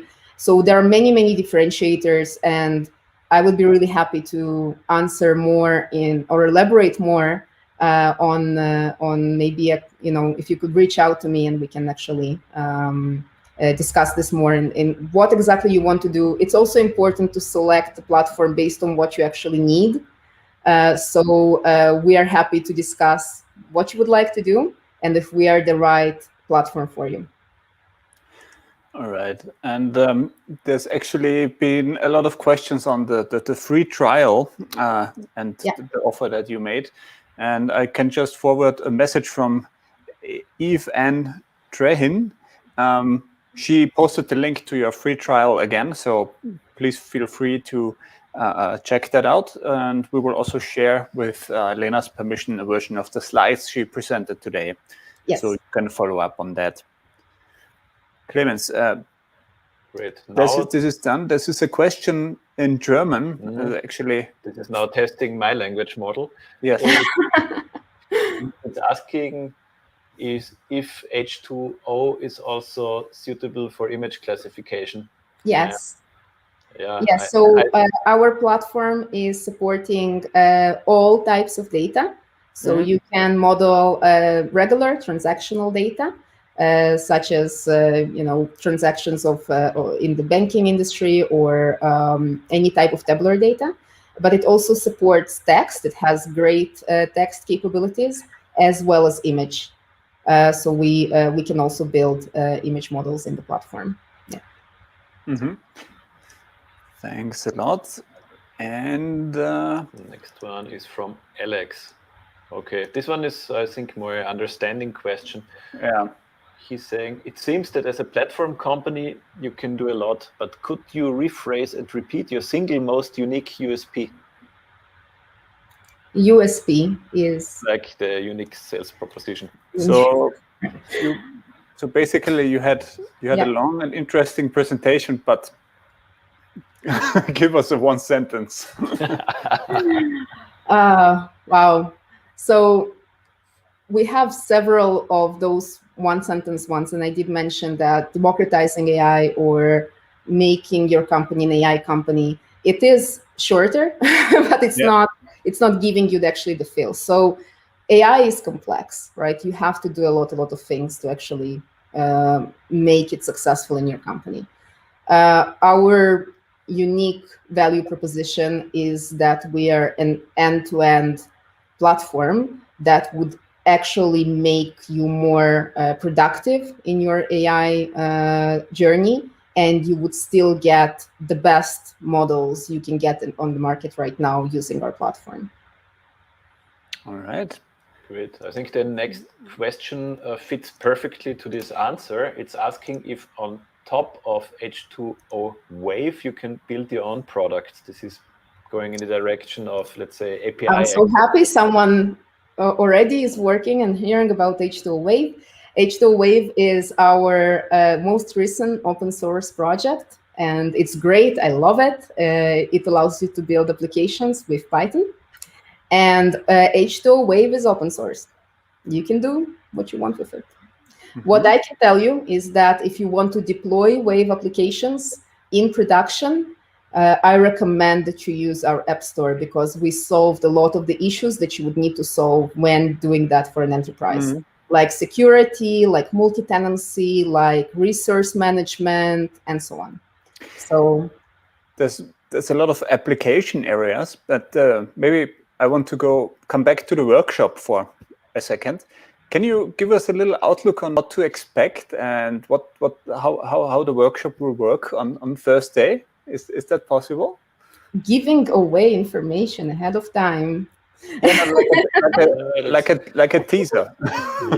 Yeah. So a teaser, but I'm not going to tell you what's going to be inside. So so working on many projects inside of H2AI and also before, I realized that we are encountering the same type of errors or mistakes that people make in their journey to actually build their, let's say, the first or one of their use cases.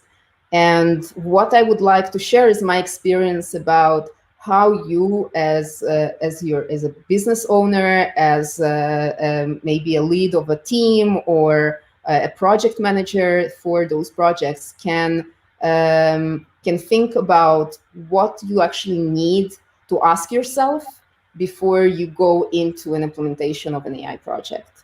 And I will not share the takeaways because that will ruin the surprise. So, so those takeaways would be shared, and I would like to walk you through some of those use cases from the beginning, what had to be done before we actually started the project, up to the end of what is the result and how that result is bringing value to the business. Okay, thank you very much. The question was very tempting because I was just checking now in the back end. There are 743 people that have registered for the workshop. This is by far the largest workshop we ever had. So, well, 700, yeah. That's a nice number. So if you now calculate with an AI the conversion rate, you can already know the business impact. There's 3 more questions. I think we can go quickly through them. The first one is, how do you compare H2O with OpenAI? I think this is just for kind of comparing software, it's really difficult to just answer in general because it really depends on in which way.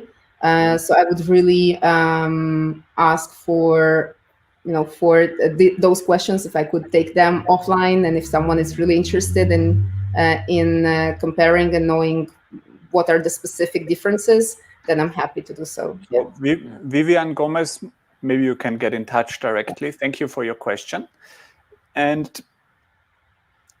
the Anonymous asks, who are typically your customers within a company?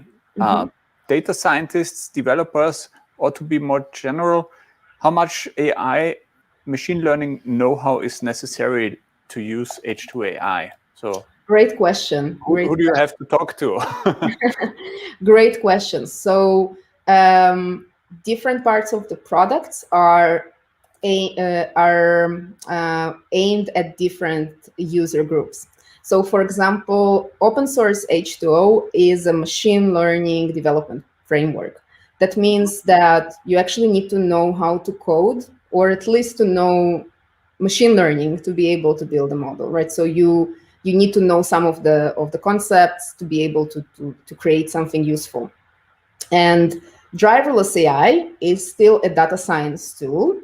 You still need, I would say, it's important to have an understanding of what does it mean to build a machine learning model. So an example I give a lot when people ask me if they need to know machine learning is whether they would identify a bad model. So how would the person who has no AI or machine learning expertise, even if he's being given a software that has only one button that says, do, and they get a model, how do they know if they can use that model in production? So there is something about building models that you need to be responsible about AI as well, and you need the knowledge. Do you need to write a code in order to use driverless AI? No, you don't. You can use just the user interface. And we saw many times, I worked with portfolio analysts and business analysts, and they were able to use the software and create valuable results.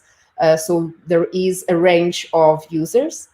Driverless AI is also designed for expert data scientists, so you can actually both use it on both spectrums of the platform. So it also has a lot of niche expert settings that people can enjoy if they're like if they really want to tweak the software.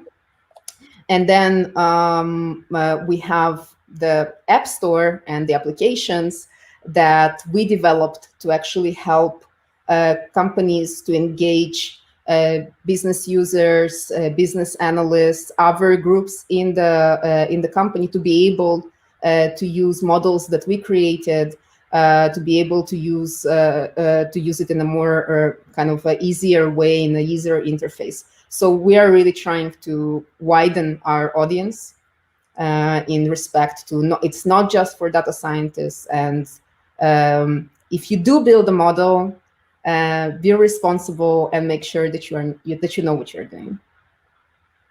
All right. So you empower those people who know what they do. I empower everyone to join in and become data scientists. And we can help you out with our software, but also some knowledge gaining is also necessary. Great. This brings us to the final question of today.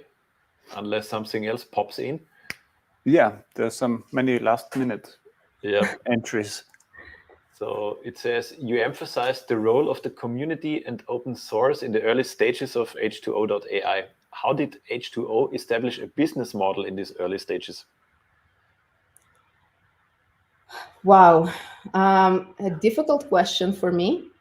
Not sure how to answer this. What I can say is we also we invest in our customers, also the ones who are using open source. So open source is not just used by just individuals, data scientists that building something for their own good, but we actually are embedded in many businesses. And I know that also from the perspective of investment in our company, most of our investors are also our customers, and they give back to us for the support that we're giving them with open source technology. I don't know the details of that. I wasn't there yet in this early stages, but I imagine that even though it's an open source project, that many times means that maybe it's not enterprise ready, or maybe it's not developed in the way that is suitable for the enterprise. This was not the case, right? So right from the start, it was clear that what we are aiming at is scalability, is running on clusters, is running on big data, developing models that are giving state-of-the-art results that are immediately bringing value to the customers. And from the perspective of now, we still provide open source technology, obviously, and right now we are providing also support for those technologies. All right, and just as I said, thank you very much. Another question came in. Let's see. Thanks, Lena, for a comprehensive presentation. My question: what is H2O.ai strategy to enter developing countries where a foreign company like H2O.ai needs to partner with a local company of that country? Developing countries have so much potential. Absolutely agree. And we are a global company now. So we were established in Mountain View, California, but we are actually all over the world. I'm in Prague. We have a big office also in Singapore and in India as well, and many other offices around the world. And we try to cover the geographical area from those global offices. We do also partner a lot with local companies that are helping us in developing the market in areas where we are not present or we don't have enough of presence. So definitely, this is also one of the options for us. Mm-hmm. So it's because it seems that you have to be very close to your clients, and this means you work with. We believe that this is the right way to actually to go forward. Right? We don't want to just sell software. We want to make sure that it's being used to gain value, and therefore we partner with our customers. Yeah. Wonderful. Thank you. Well, I would say this concludes our Q&A session. Mm-hmm. We're 1 minute ahead of time. So. We're 1 minute ahead of time. Yeah. It's a first. So thank you very much for joining. Thank you for having me. And in addition to the workshop, yeah, as we say to all speakers, it would also be great if you could still be, let's say, or one of your colleagues be reachable on the networking platform, because with that many workshop participants, I expect lots of, let's say, incoming questions raining down on you. And actually, in a couple of minutes, our first B2B meeting session will start. So we titled it Europe Meets the Americas, which doesn't mean that we want to exclude any region in the world from these meetings, but is actually indicating the time zone problem. So to San Francisco, it's 10 hours. Lena knows it's sometimes hard to find a comfortable meeting time. In 15 minutes, the meeting sessions will start. Many of you have already agreed on meetings. So we wish you a lot of success and fruitful meetings and valuable leads.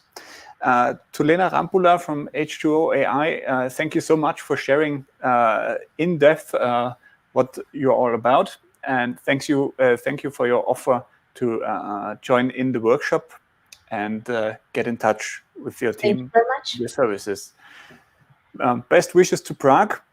Yeah, and looking forward to see you at one of our next events in Vienna physically soon. So wish you a nice evening, and yeah. If you noticed, I had the picture of Vienna on the "Why Are We Here" slide. So. Yes, I noticed. Yeah, I had to check twice, but that's. So next time, why are we here in Vienna? Exactly. In location, in real life. No, this is also real life. Okay, I don't want to discriminate anybody. That's just always in the cyberspace, but in person. Let's say in person. Yeah, less likes, more Wiener Schnitzel. Exactly. Lena, have a good evening. Thank you so much. Thank you. Talk to you soon. Bye bye. Bye bye. Bye. Right, and we'll be back in a couple of minutes for our last session, where we will have a conversation with Wordly.AI, who are providing us with the translation service that we are using to bring Applied AI conference to you in about 15 languages, dubbed and transcribed. So we have that short conversation. And also very important, in a couple of minutes, 12 minutes to be exact, the first meeting session, B2B meeting session, will start. My big request to you, if you have unanswered meeting requests, please reply. You can either reply by saying, okay, I accept the meeting, or I decline the meeting. But an answer would always be nice. If you have already accepted meetings in your agenda, make sure you are on time. It's just easy. Go to your agenda, click on the meeting, and it brings you right into the virtual meeting room where your partner is hopefully already waiting for you. With that, yeah, see you in a couple of minutes. Clemens? See you in 12 minutes. So yeah, enjoy the last coffee of the day and see you soon. Bye.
So, hello again on this first day of the Applied AI Conference 2021. Our topic today is AI in the USA. And we've been planning to do this for a long time. And when we started off with Applied AI conference, we first focused on what's going on in Austria, in Germany, in Europe. Then we had a look to China actually 2 years ago with a heavy focus on that. Many speakers and companies joining us from there. Last year, we had many people from Canada, from Montreal and Toronto joining our conference. This year, we know that the US is the largest market with already a high density of AI in use. And not only in the big tech giants that you know, like Google, Facebook, Microsoft, etc., but also down to a more earthy B2B level that not so many people talk about. Exactly. So, so it is a very special pleasure for us that not only we can introduce a startup, but actually that we also can provide you the idea to test out what this startup is doing.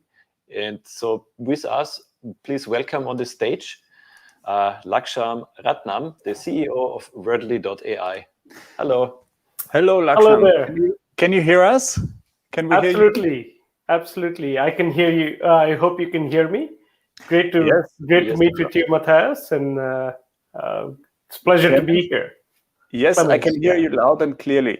And Lakshman, actually today we already had 4 hours of live program, panel discussions, keynotes, Q&A sessions, and all that we actually ran over your service, Wordly.AI, which provides real-time translation into, I think, 15 languages, which is great because, you know, most of our participants, our 1,500 participants are non-native speakers of English.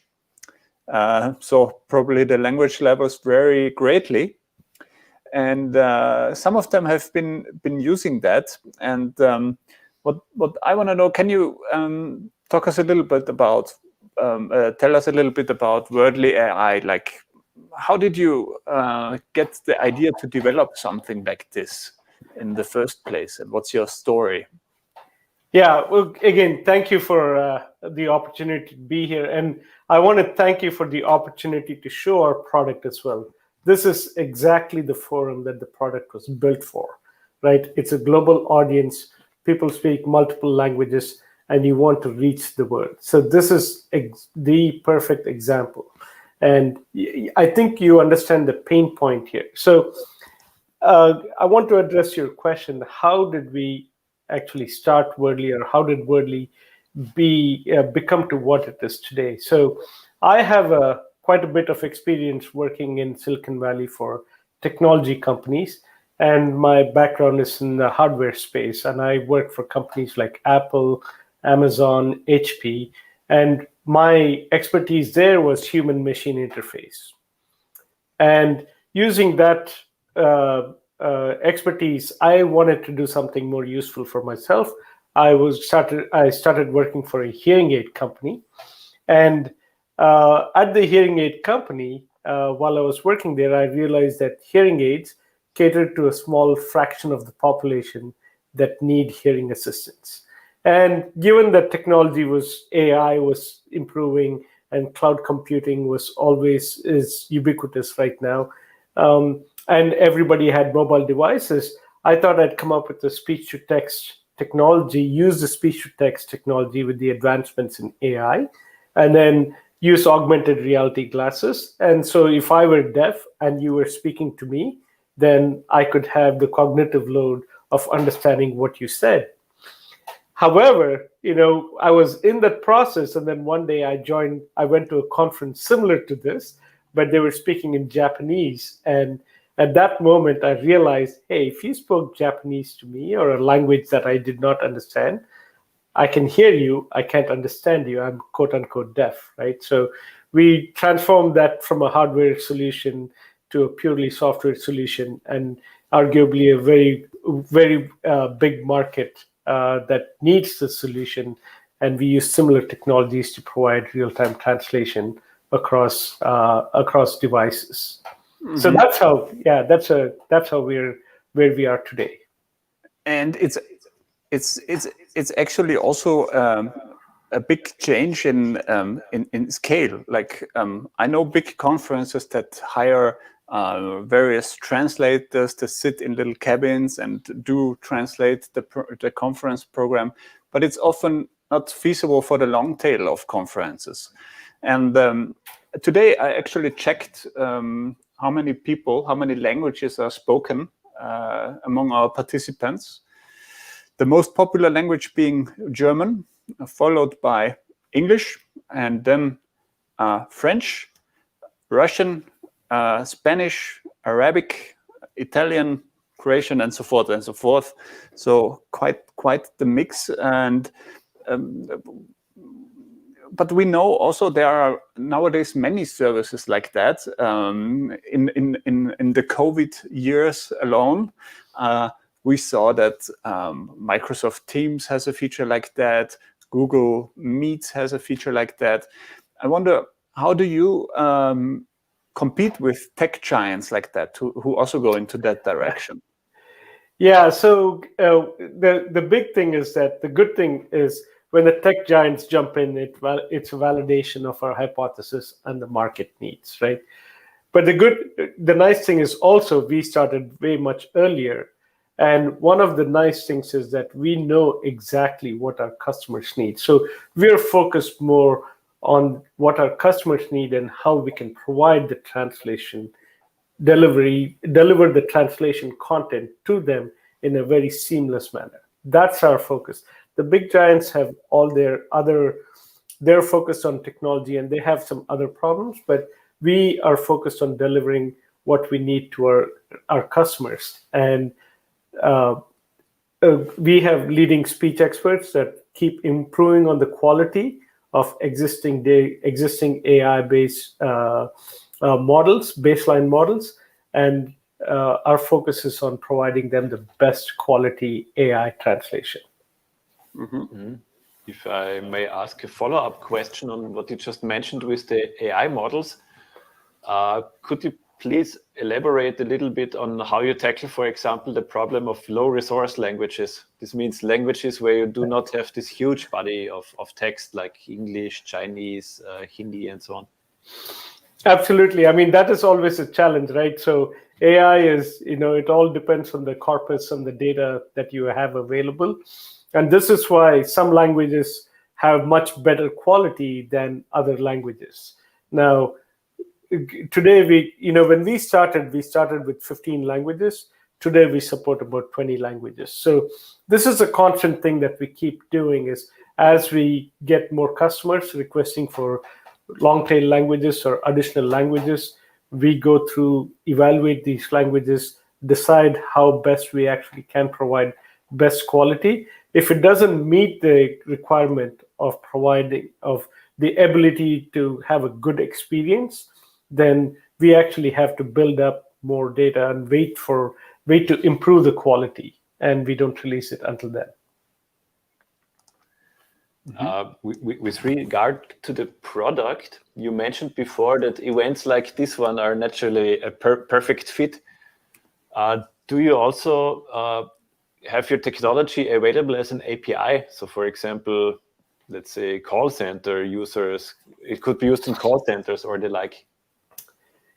Yeah, so today we are focused, we are a startup, and so we are focused on conferences, business, and we are addressing the business enterprise market. So we do for conferences, webinars, and meetings per se. And our users today are large companies, they're businesses and organizations with a global workforce that include Fortune 500, large high-tech companies, NGOs, and organizations. And they use it for meetings to collaborate and improve productivity, or for conferences to just increase the audience, webinars to improve sales or training. So those are the areas that we're focused on today. Eventually, as we grow, we will have APIs open. We have some APIs already to allow for many streaming virtual platforms to connect into our systems. But we will have APIs going forward. It's a natural fit for us, right? Mm-hmm.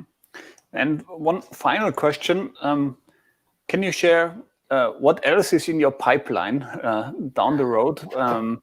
Like I also wonder, like this textual language. Do you often get the feedback that sometimes for deaf people it's hard to read text because it's actually text is based on sounds and they don't know sounds? Do you also think about like implementing kind of sign language or something like this, or other ways? What's in your pipeline? Yeah. So we started off with the hearing impaired. So I think going back around the full loop to help with the hearing impaired would be very, very satisfying for me. Absolutely. I think there are quite a few challenges in there. We started off doing, we also thought about sign language, but sign language itself is very different for different regions, right, and different languages. So I think eventually we don't have that in our current roadmap. Our current roadmap is more focused on adding more languages and using it in different use cases, like you mentioned, for customer service. Perhaps, I mean, you look at it every which way you turn, there's a need for real-time translation, right? There's education, adult education, there's hospitality requirements. There's just so many use cases that we need to fill in. I think that's where our focus is going to be in the near future. Wonderful. Thank you very much, Lakshman. And what is actually ongoing right now is the first B2B meeting sessions of Applied AI Conference, titled Europe Meets the Americas. We don't want to exclude any regions in the world.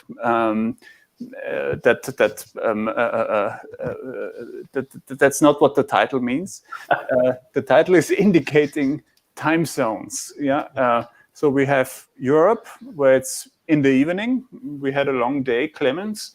And we have the US. I think you're in New York, Lakshman, where it's in the early day. And it's just morning in San Francisco. So this is a good time for everybody to meet online. And of course, we are also accepting participants from Africa and other regions that fit the same time zone. And Lakshman, I think you also join the meeting sessions tonight and in a couple of days. I hope you meet some interesting people in the meetings, some valuable leads. And this goes out to all of our participants that join in. If you do not join the meetings, did not join the meetings yet, please check it out on our website, aic2021.b2match.io. See who's there, see who's available for meetings, and just request to see and talk to them for a 20-minute slot. Thanks, Matthias. Actually, we are in San Francisco, so it is early. You're in San Francisco, okay. Yeah, it's just about noon here, so yeah, we're based in Silicon Valley, so yeah. Okay, it's hard to find a good fitting meeting time for everybody. Yes, and I plan to attend and meet some of the other participants in here in the B2B meetings. I'm excited. This is a great conference. Thank you very much for hosting this. Yeah, thanks. You're very welcome. Yeah. Thank you very much for showing up on such a short notice. Yes. Great. So thank you so much, Lakshman, and talk to you soon. Bye-bye. Take care. Yeah, bye. And Clemens, we also check the meetings. We wish you all successful meetings. Yeah, and we're looking forward to see you tomorrow, because tomorrow we're switching from the United States to a more, let's say, continental European context. So tomorrow we start at 10 a.m. Central European summertime. And like today, the program will last for 4 hours. Additionally, starting from tomorrow, we will have the workshops in the afternoon. So please make sure to check out the page that Matthias just mentioned, the aic2021.b2match.io, to have a look if you would still like to join one of the workshops. Because unlike the keynotes and panels that you've seen today, These you can still consume afterwards on YouTube or rewatch on LinkedIn. But the workshops you have to attend because there's no rewatching or something. Exactly. There's no rewatching for the workshops, and there's the opportunity now to hold meetings. Thank you so much for being part of AAIC. Yeah, and looking forward to see you or welcome you on the next 3 days. So have a nice evening and bye-bye. Bye-bye.